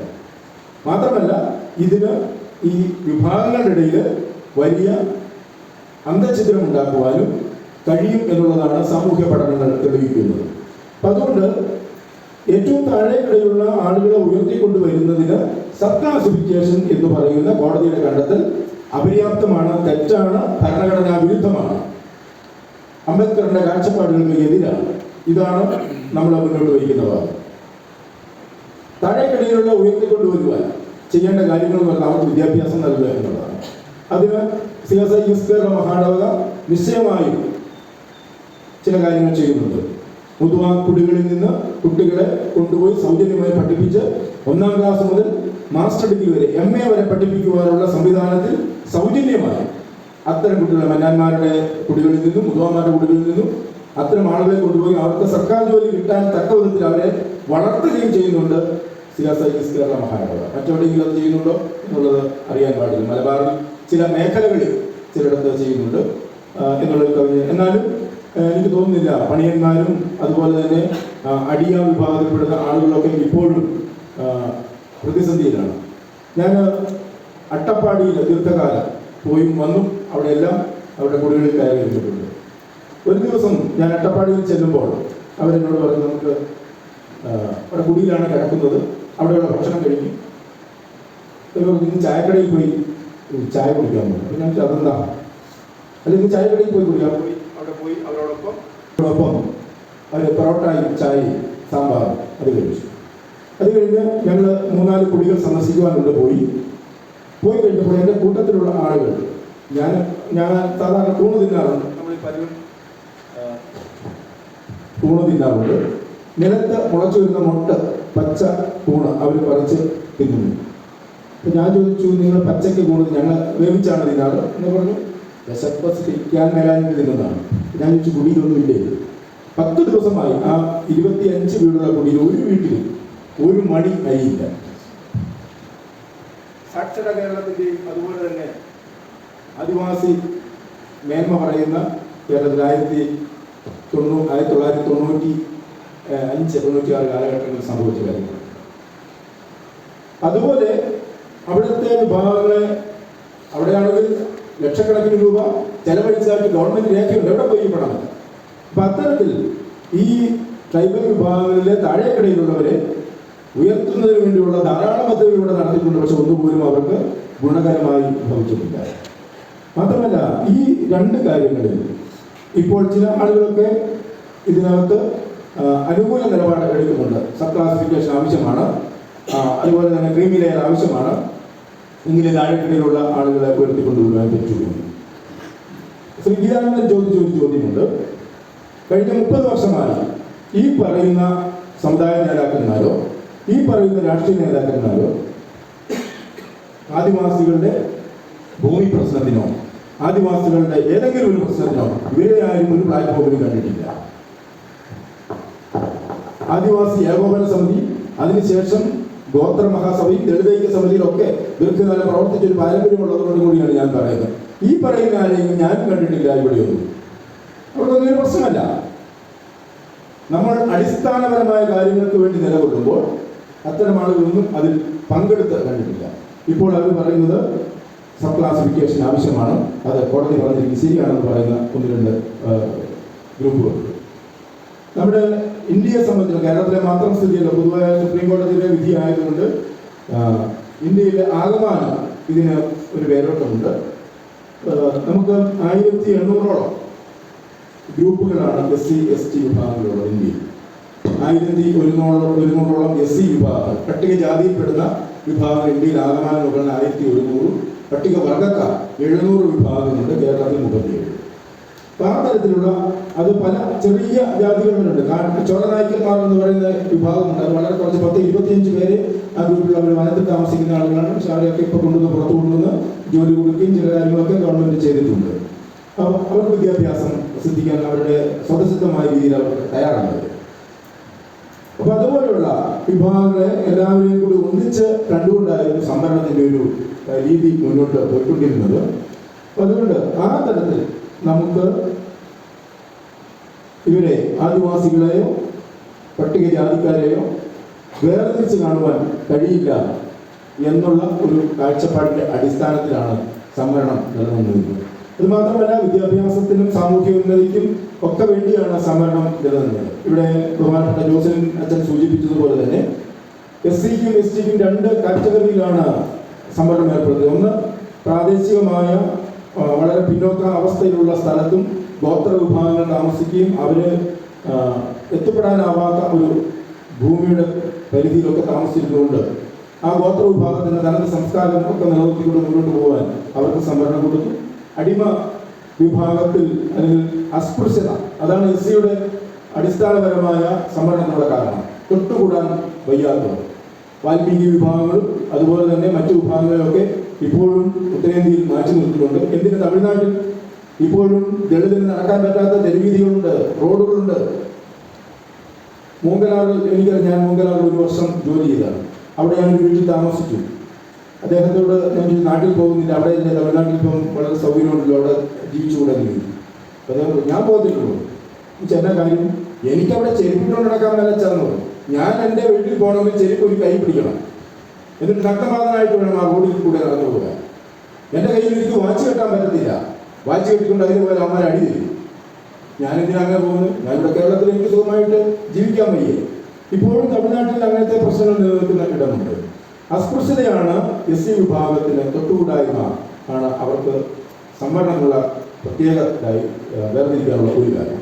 ഇപ്പോഴും അത് നിലനിൽക്കുന്നു ഇന്ത്യൻ പശ്ചാത്തലത്തിൽ എന്നുള്ളതിന് ഒരു സംശയമുണ്ട്. നമ്മൾ പല സമയങ്ങളിൽ ഇത് കാണുന്നതാണ്. തോട്ടിൽ കുളിക്കാൻ പോകുന്ന പെൺകുട്ടിയെ ഉപദ്രവിക്കുന്ന രംഗങ്ങൾ നമ്മൾ വീഡിയോയിൽ കണ്ടു. അതുപോലെ എല്ലാ മേഖലകളിലും സാമൂഹികമായ പിന്നോക്കാവസ്ഥ ഇപ്പോഴും ദളിതർക്ക് ഉത്തരേന്ത്യയിലും മാത്രമല്ല ദക്ഷിണേന്ത്യയിൽ പലയിടത്തും നിൽക്കുന്നുണ്ട്. അപ്പം അതുകൊണ്ട് ഈ ജനവിഭാഗങ്ങളെ ഭിന്നിപ്പിക്കുക എന്നുള്ളതാണ് ഈ ഒരു ഉത്തരവിന് കാരണം. കോടതിക്ക് അങ്ങനെ ചെയ്യാൻ പറ്റുമോ? കോടതി വിമർശിക്കുന്ന തെറ്റല്ലേ എന്നൊക്കെ ചോദിക്കുക. വിമർശിക്കാൻ എൻ്റെ സമയത്ത് വിമർശിക്കണം. എങ്ങനെയാണ് മണിപ്പൂരെ ഇപ്പം വലിയ കലാപമായി തീ കത്തി ധാരാളം ആൾ മരിച്ച് ഈ പ്രശ്നങ്ങൾ നിലനിൽക്കുന്നത്? കോടതിയെ കൊണ്ട് ചില പ്രശ്നങ്ങൾ പറയിപ്പിച്ചതാണ്.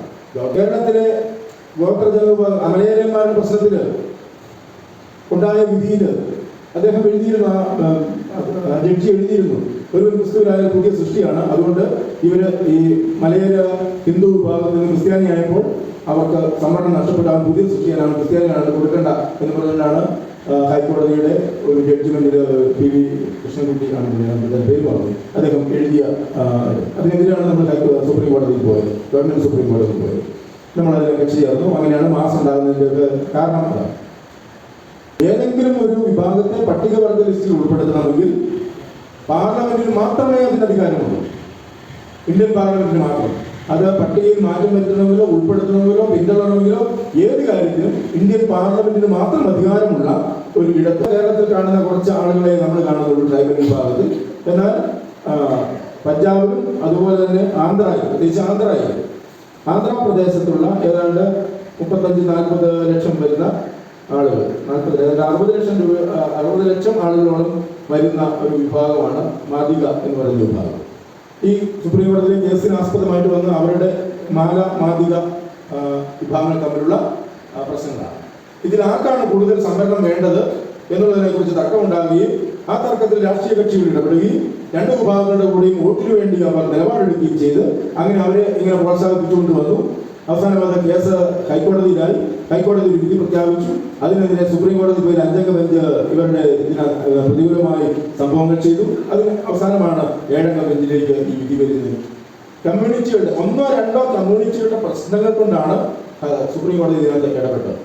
മാലാമാദിക അവരുടെ തമ്മിലുള്ള സംഘർഷത്തിന്റെ ഒരു ഉൽപ്പന്നമാണ് ഈ വിധി എന്ന് വേണമെങ്കിൽ പറയാം. അതിന് രാഷ്ട്രീയമായ പ്രാധാന്യം ആന്ധ്രയിൽ ഉണ്ടായിരുന്നു. ആന്ധ്ര വിഭജിക്കപ്പെട്ടപ്പോഴും ഇപ്പോഴും അത് നിലനിൽക്കുന്നുണ്ട്. അപ്പൊ അതുകൊണ്ട് ഏതെങ്കിലും ഈ നമ്മൾ 700 പട്ടികവർഗ വിഭാഗങ്ങളും 1100 പട്ടികജാതി വിഭാഗങ്ങളുള്ള ഏതെങ്കിലും ഒരു പട്ടികജാതി വിഭാഗമോ കേരളത്തിൽ സിദ്ധനം ഒഴിച്ച് മറ്റ് ഏതെങ്കിലും പട്ടികവർഗ വിഭാഗമോ ഞങ്ങൾക്ക് സബ് ക്ലാസിഫിക്കേഷൻ വേണം, ഞങ്ങൾക്ക് ക്രീമി ലെയർ ആവശ്യമാണ്, എങ്കിലും ഞങ്ങൾക്ക് നീതി ലഭിക്കൂ എന്ന് ഇവിടെ ഒരു സമുദായ സംഘടനയും ആവശ്യപ്പെട്ടില്ല, ഒരു പട്ടികവർഗ വിഭാഗവും ആവശ്യപ്പെട്ടില്ല. പിന്നെ ആരുടെ ആവശ്യത്തിന് വേണ്ടിയാണ് ഇങ്ങനെ ഒരു കാര്യം മുന്നോട്ട് വന്നത്? ഈ ഒരു പ്രശ്നത്തിൽ മലയാള ഗോത്ര വിഭാഗങ്ങൾക്കും കേരളത്തിലെ ജനവിഭാഗങ്ങൾക്കും സംഭവിക്കാൻ പോകുന്നത് ചെറിയൊരു ജോലി ഉണ്ടെങ്കിൽ, അതായത് ഒരു 23,000 രൂപ 24,000 രൂപ മാസം വരുമാനമുള്ള ഒരു ജോലി നിങ്ങൾക്കുണ്ടെങ്കിൽ നിങ്ങൾ സംവരണത്തിൽ നിന്ന് പുറത്ത് ആ ഒരു കാലത്തിലേക്ക് വരുവാൻ പോകുന്നു. ഒരിക്കലും ഏതെങ്കിലും സംസ്ഥാന ഗവൺമെന്റിന് ഇക്കാര്യത്തിൽ ഒരു തീരുമാനമെടുക്കാൻ പറ്റാതിരിക്കെ എന്തുകൊണ്ടാണ് കോടതിക്കൊന്നും അറിയാൻ പാടില്ലായിട്ടാണ് കോടതി വിധിക്കുന്നത്? 7 ഭരണഘടനാ ബെഞ്ചാണ് വിധിച്ചിരിക്കുന്നത്. അതിനെതിരെ നമുക്ക് റിവ്യൂ ഹർജി പോലും സമർപ്പിക്കുവാനുള്ള അവകാശം, അധികാരമില്ല, അല്ലെങ്കിൽ സാധ്യതകളില്ല. അന്തിമമായ വിധിയാണ്. അപ്പോൾ ഇത് നടപ്പാക്കിയേ പറ്റൂ. ഇതിനെതിരെ ഉള്ള ഒരു നമ്മുടെ കാൽവയ്പ് എന്ന് പറയുന്നത് പാർലമെന്റ് പുതിയ നിയമം കൊണ്ടുവരണം. ഈ സുപ്രീം കോടതി വിധിക്കെതിരെ പാർലമെന്റിൽ പുതിയ നിയമം ഉണ്ടാക്കിയാൽ മാത്രമാണ് നമുക്ക് ഇതിൽ നിന്ന് മുന്നോട്ട് പോകാൻ പറ്റത്തുള്ളൂ. അതിനൊരു രാഷ്ട്രീയ ശക്തിയായി ഇവിടുത്തെ എല്ലാ വിഭാഗങ്ങളും ഒരുമിച്ച് നിൽക്കണം. അതിനാണ് കേരളത്തില് ശ്രീഗീതാനന്ദൻ കൺവീനറായി കോർഡിനേറ്ററൊക്കെ ആയിട്ട് 3-4 മീറ്റിങ്ങുകൾ നടത്തി. ഏതാണ്ട് 85-90 സമുദായ സംഘടനകൾ അതിൽ പങ്കെടുത്തിട്ടുണ്ട്. അവരെല്ലാം ഒറ്റ രീതിയിലാണ് അഭിപ്രായം പറയുന്നത്. മറ്റൊരു കാര്യം കൂടി സൂചിപ്പിക്കട്ടെ. ഈ ആദിവാസി വിഭാഗങ്ങളിലും ദളിത് വിഭാഗങ്ങളിൽ ഏറ്റവും പിന്നോക്കാവസ്ഥ നിൽക്കുന്ന ഒരു ആളുകളാണ് വേട്ടുവർക്ക് അല്ലെങ്കിൽ മലവേടൻ എന്ന് പറയും. തിരുവനന്തപുരത്ത് എനിക്ക് ധാരാളം മലവേടൻ സുഹൃത്തുക്കളുണ്ട്. വളരെ കുറച്ച് പക്ഷെ സജീവമായി ഭൂസമരത്തിലൊക്കെ ഉണ്ടായിരുന്ന ആളുകളാണ്. അവരുടെ ഭവനത്തിൽ ഞാൻ പോയി ധാരാളം താമസിച്ചിട്ടുണ്ട്. അവിടെ ഒരു കോളനി, തിരുവനന്തപുരത്ത് 20 കിലോമീറ്റർ അകലെയുള്ള ഒരു കോളനിയിൽ ഒരു തവണ ഒരു മരണമുണ്ട്. അടക്കാൻ സ്ഥലമില്ല, ശ്മശാനമില്ല. തൊട്ടടുത്ത് ഇഷ്ടംപോലെ ശ്മശാനങ്ങൾ ഹിന്ദുക്കളുടെ ഉണ്ട്, ഇസ്ലാമിന്റെ ഉണ്ട്, ക്രിസ്ത്യാനിയുടെ ഉണ്ട്. ആരും മലവേടന്റെ അല്ലേ, അവന്റെ ശവം കിട്ടാൽ പോലും പ്രശ്നമാണ്. അവിടെ ആരും സമ്മതിച്ചില്ല. പൊതു ശ്മശാനത്തിൽ അടക്കാനുള്ള സാധ്യതയില്ലായിരുന്നു. അങ്ങനെ വന്നു കഴിഞ്ഞപ്പോൾ അവർ ചെയ്തു ഒരു കാര്യം. അതുവരെ ആ കുടുംബം നോക്കിയിരുന്ന അവരുടെ അപ്പൻ, സ്നേഹസമ്പന്നായ അപ്പൻ, അല്ല അടക്കേണ്ട മൃതദേഹം വെച്ചോണ്ടിരിക്കാൻ പറ്റുമോ? അവരൊരു തീരുമാനമെടുത്തു. കക്കൂസിന്റെ സ്ലാബ് തുറന്നിട്ട് മൃതദേഹം കക്കൂസിന്റെ കക്കൂസ് കുഴിയിലേക്ക് ഇറക്കി വെച്ചാണ് സംസ്കാരം നടത്തിയത്. മലവേടന്റെ വീട്ടിൽ ആ മലവേടൻ ഈ സമ്മേളനങ്ങളിൽ പങ്കെടുത്തുകൊണ്ട് പറഞ്ഞു, ഞങ്ങൾക്ക് ഒരു ലോട്ടറിയാണ് വസ്തുതയാണ്, ഇത് സബ് ക്ലാസിഫിക്കേഷൻ ആക്കിയാൽ ഞങ്ങൾക്ക് കുറച്ച് കിട്ടും. പക്ഷെ ഇതിന്റെ അപകടം നിങ്ങളെക്കാൾ കൂടുതൽ ഞങ്ങൾ മനസ്സിലാക്കുന്നു. ഞങ്ങൾക്ക് തരാം എന്ന് പറഞ്ഞ് നിങ്ങളിൽ നിന്ന് ഞങ്ങളെ ഒറ്റപ്പെടുത്തുകയും ഞങ്ങൾക്ക് ഒന്നുമില്ലാതാവുകയും ഞങ്ങൾ നശിച്ച് പോവുകയും ചെയ്യും എന്നുള്ള കാര്യം സംശയമില്ല. അതുകൊണ്ട് ഞങ്ങൾ പറയുന്നത് സബ് ക്ലാസിഫിക്കേഷൻ വേണ്ട. ഞങ്ങൾ പ്രത്യേക ഒരു വിഭാഗമായി കരുതി ഞങ്ങൾക്ക് പ്രത്യേക സംവരണം ആവശ്യമില്ല. ഞങ്ങൾക്ക് ക്രീമി ലെയർ കൊണ്ടുവരണമെന്ന് ഞങ്ങൾ ആവശ്യപ്പെടുന്നില്ല. മറിച്ച് ഇന്ത്യൻ ഭരണഘടന നിർദ്ദേശിച്ചിരിക്കുന്ന ഡോക്ടർ അംബേദ്കർ പറഞ്ഞു വെച്ചിരിക്കുന്ന സംവരണ തത്വങ്ങൾ പാലിച്ചുകൊണ്ടുള്ള സംവരണം മാത്രം മതി എന്നാണ് മലവേട ഈ മീറ്റിംഗിൽ പങ്കെടുത്തുകൊണ്ട് പറഞ്ഞിരിക്കുന്നത്. ഇപ്പൊ കേരളത്തിലെ മറ്റ് വിഭാഗങ്ങളെല്ലാം അത് തന്നെ പറയുന്നു. എന്നാൽ ചില പട്ടികജാതി സംഘടന ഞാൻ ആദ്യം സൂചിപ്പിച്ചതുപോലെ ഇതിനെതിരെ നിലകൊള്ളുന്നു. അതുകൊണ്ട് ഇതിനെക്കുറിച്ച് നിങ്ങൾ എല്ലാവരും പഠിക്കുക. തുടർന്നുള്ള ആളുകൾക്ക് അഭിപ്രായം പറയുവാനുള്ള സമയം ഉണ്ട്. അവരുടെയും കൂടെ കാര്യങ്ങൾ നമ്മൾ കേൾക്കേണ്ടതുണ്ട്. അപ്പോൾ ഞാൻ പറഞ്ഞത് 2-3 കാര്യങ്ങളെ പറഞ്ഞു. ഒന്ന്, ക്രീമി ലെയറും സബ് ക്ലാസിഫിക്കേഷനും ഭരണഘടനാ വിരുദ്ധമാണ്. ഒരിക്കലും സുപ്രീം കോടതി അങ്ങനെ ഒരു വിധി പ്രഖ്യാപിക്കാൻ സുപ്രീം കോടതിക്ക് അവകാശമില്ലായിരുന്നു. പക്ഷേ രാഷ്ട്രീയപരമായ കാര്യങ്ങൾ കൊണ്ടും ഭരണകൂടത്തിന്റെ ഇടപെടൽ കൊണ്ടുമാണ് ഈ വിധി ഉണ്ടായിട്ടുള്ളത്. അപ്പം അതുകൊണ്ട് അതിനെ മറികടക്കുവാൻ പാർലമെന്റിന് മാത്രമേ കഴിയൂ. ആ തരത്തിൽ പാർലമെന്റിനെ കൊണ്ട് അല്ലെങ്കിൽ ഇന്ത്യൻ പ്രസിഡന്റിന്റെ നേതൃത്വത്തിൽ പാർലമെന്റിനെ കൊണ്ട് അത്തരം നിയമം ഉണ്ടാക്കുവാൻ നമ്മൾ ബാധ്യസ്ഥരാണ്, ഇതിനെ മറികടക്കുവാൻ. അതിനുള്ള കാര്യങ്ങൾ വരുമ്പോൾ നിശ്ചയമായും നമ്മൾക്ക് വീട്ടിലിരുന്നുകൊണ്ട് മാത്രം കാര്യങ്ങളില്ല, മറിച്ച് തെരുവിലിറങ്ങേണ്ട സമയത്ത് നമ്മൾ തെരുവിലിറങ്ങുകയും ഒരു രാഷ്ട്രീയ ശക്തിയായി കാണുകയും ഒക്കെ ചെയ്യുമ്പോൾ മറ്റുള്ളവർ മനസ്സിലാക്കുമ്പോഴാണ് നമുക്ക് ആനുകൂല്യങ്ങളും നമ്മുടെ കാര്യങ്ങൾ മുന്നോട്ട് കൊണ്ടുപോകാൻ കഴിയുകയുള്ളൂ. സബ് ക്ലാസിഫിക്കേഷൻ്റെ യാതൊരു ആവശ്യവും ഇപ്പോൾ നിലവിലില്ല. അത് സംവരണ തത്വങ്ങളെല്ലാം അട്ടിമറിക്കുന്നതാണ്. അതുകൊണ്ട് അത് ആർട്ടിക്കിൾ 341, 342 എന്നൊക്കെ പറഞ്ഞ് നമ്മൾ ഭരണഘടനയുടെ ആർട്ടിക്കിളൊക്കെ അതിനൊക്കെ വിരുദ്ധമായിട്ടുള്ള കാര്യങ്ങളാണ് ചെയ്തിട്ടുള്ളത് എന്ന് എല്ലാ നിയമപണ്ഡിതരും ഒരുപോലെ പറയുന്നുണ്ട്.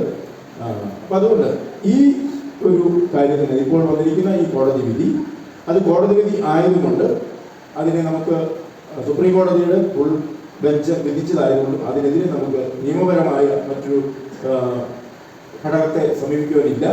അപ്പോൾ അതുകൊണ്ട് നമ്മുടെ മുമ്പിലുള്ള ഈ ഒറ്റ മാർഗമേ ഉള്ളൂ. അതിനുവേണ്ടിയുള്ള നടപടികൾ വിവിധ സമുദായ സംഘടനകൾ ഒത്തുചേർന്ന് നടത്തുന്നുണ്ട്. നാഷണൽ കോൺക്ലേവ് പട്ടികജാതികളുടെ അത് നടത്തുന്നുണ്ട് ഡൽഹിയിൽ. അതിനുശേഷമുള്ള സമര പരിപാടികളിൽ നമ്മളെല്ലാവരും പങ്കെടുക്കണം. ഇല്ലെങ്കിൽ സംവരണ തത്വം എന്ന് പറയുന്നത് ഇവിടെ കൊണ്ട് അവസാനിക്കും.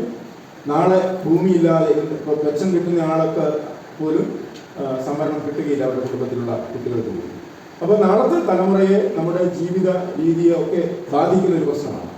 എന്നാൽ സബ് ക്ലാസിഫിക്കേഷനും ക്രീമി ലെയറും ഒക്കെ നമുക്ക് മാത്രമേ ഉള്ളൂ. മറ്റേ 50% ആർക്കാണ് കൊടുക്കുന്നത്? ഈ 50% നിന്നാണ് OBCയും OECയും പട്ടികജാതിയും പട്ടികവർക്കും ഒക്കെ സംവരണം കിട്ടുന്നത്. ബാക്കി 50% ആർക്കാണ്? ഇവിടുത്തെ മേൽത്തട്ടുകാരനാണ്. ഇവിടുത്തെ സവർണ വിഭാഗത്തിനാണ് 50% ജോലി കൊടുത്തിരിക്കുന്നത്, ജനറൽ വിഭാഗത്തിനാണ്. അതിനകത്തൊരു പ്രശ്നമില്ല. ഈ 50% ഈഴവർക്കും മുസ്ലിങ്ങൾക്കും ക്രിസ്ത്യാനികൾക്കും അതുപോലുള്ള എല്ലാ ന്യൂനപക്ഷങ്ങൾക്കും ഈ 50% നിർത്തി സംവരണം കൊടുക്കുമ്പോൾ ജനറൽ വിഭാഗത്തിന് നിശ്ചയമായിട്ട് 50% എപ്പോഴും മാറ്റിവെച്ചിരിക്കുന്നു. അതും സംവരണമല്ലേ? നിശ്ചയമായിട്ടും അത് സംവരണത്തിന്റെ ഒരു ഭാഗമാണ്. കാരണം 50% അവർക്ക് നീക്കി വെച്ചിരിക്കുന്നു. ബാക്കി 50% കഷ്ണമായിട്ട് വിഭാഗിച്ചാണ് ഇന്ത്യയിലെ സംവരണ രീതി നടപ്പാക്കുന്നത്. അപ്പം അത് നമ്മൾ മനസ്സിലാക്കണം. നമുക്ക് നാളെ നിലനിൽക്കുന്ന ഒരു പ്രശ്നം, നമുക്ക് ആർക്കും വലിയ ഭൂമിയുള്ളതോ കൃഷിക്കാരോ വ്യവസായികളോ ഒന്നും പട്ടികജാതി പട്ടികവർഗത്തിൽ ആരുമില്ല. അതുകൊണ്ട് നമുക്കുള്ളത് അത്യാവശ്യം ഇതുപോലുള്ള സംവരണ തത്വങ്ങൾ പാലിച്ചുകൊണ്ട് ഗവൺമെന്റിൽ കിട്ടുന്ന ജോലിയും മറ്റു ജോലിയുമായിരുന്നു. അതെല്ലാം സ്വകാര്യവൽക്കരണത്തോടെ ഒട്ടേറെ നഷ്ടപ്പെട്ടു പോയിരിക്കുന്നു. റെയിൽവേയിലില്ല, END തീർന്നു പോയിരിക്കുന്നു.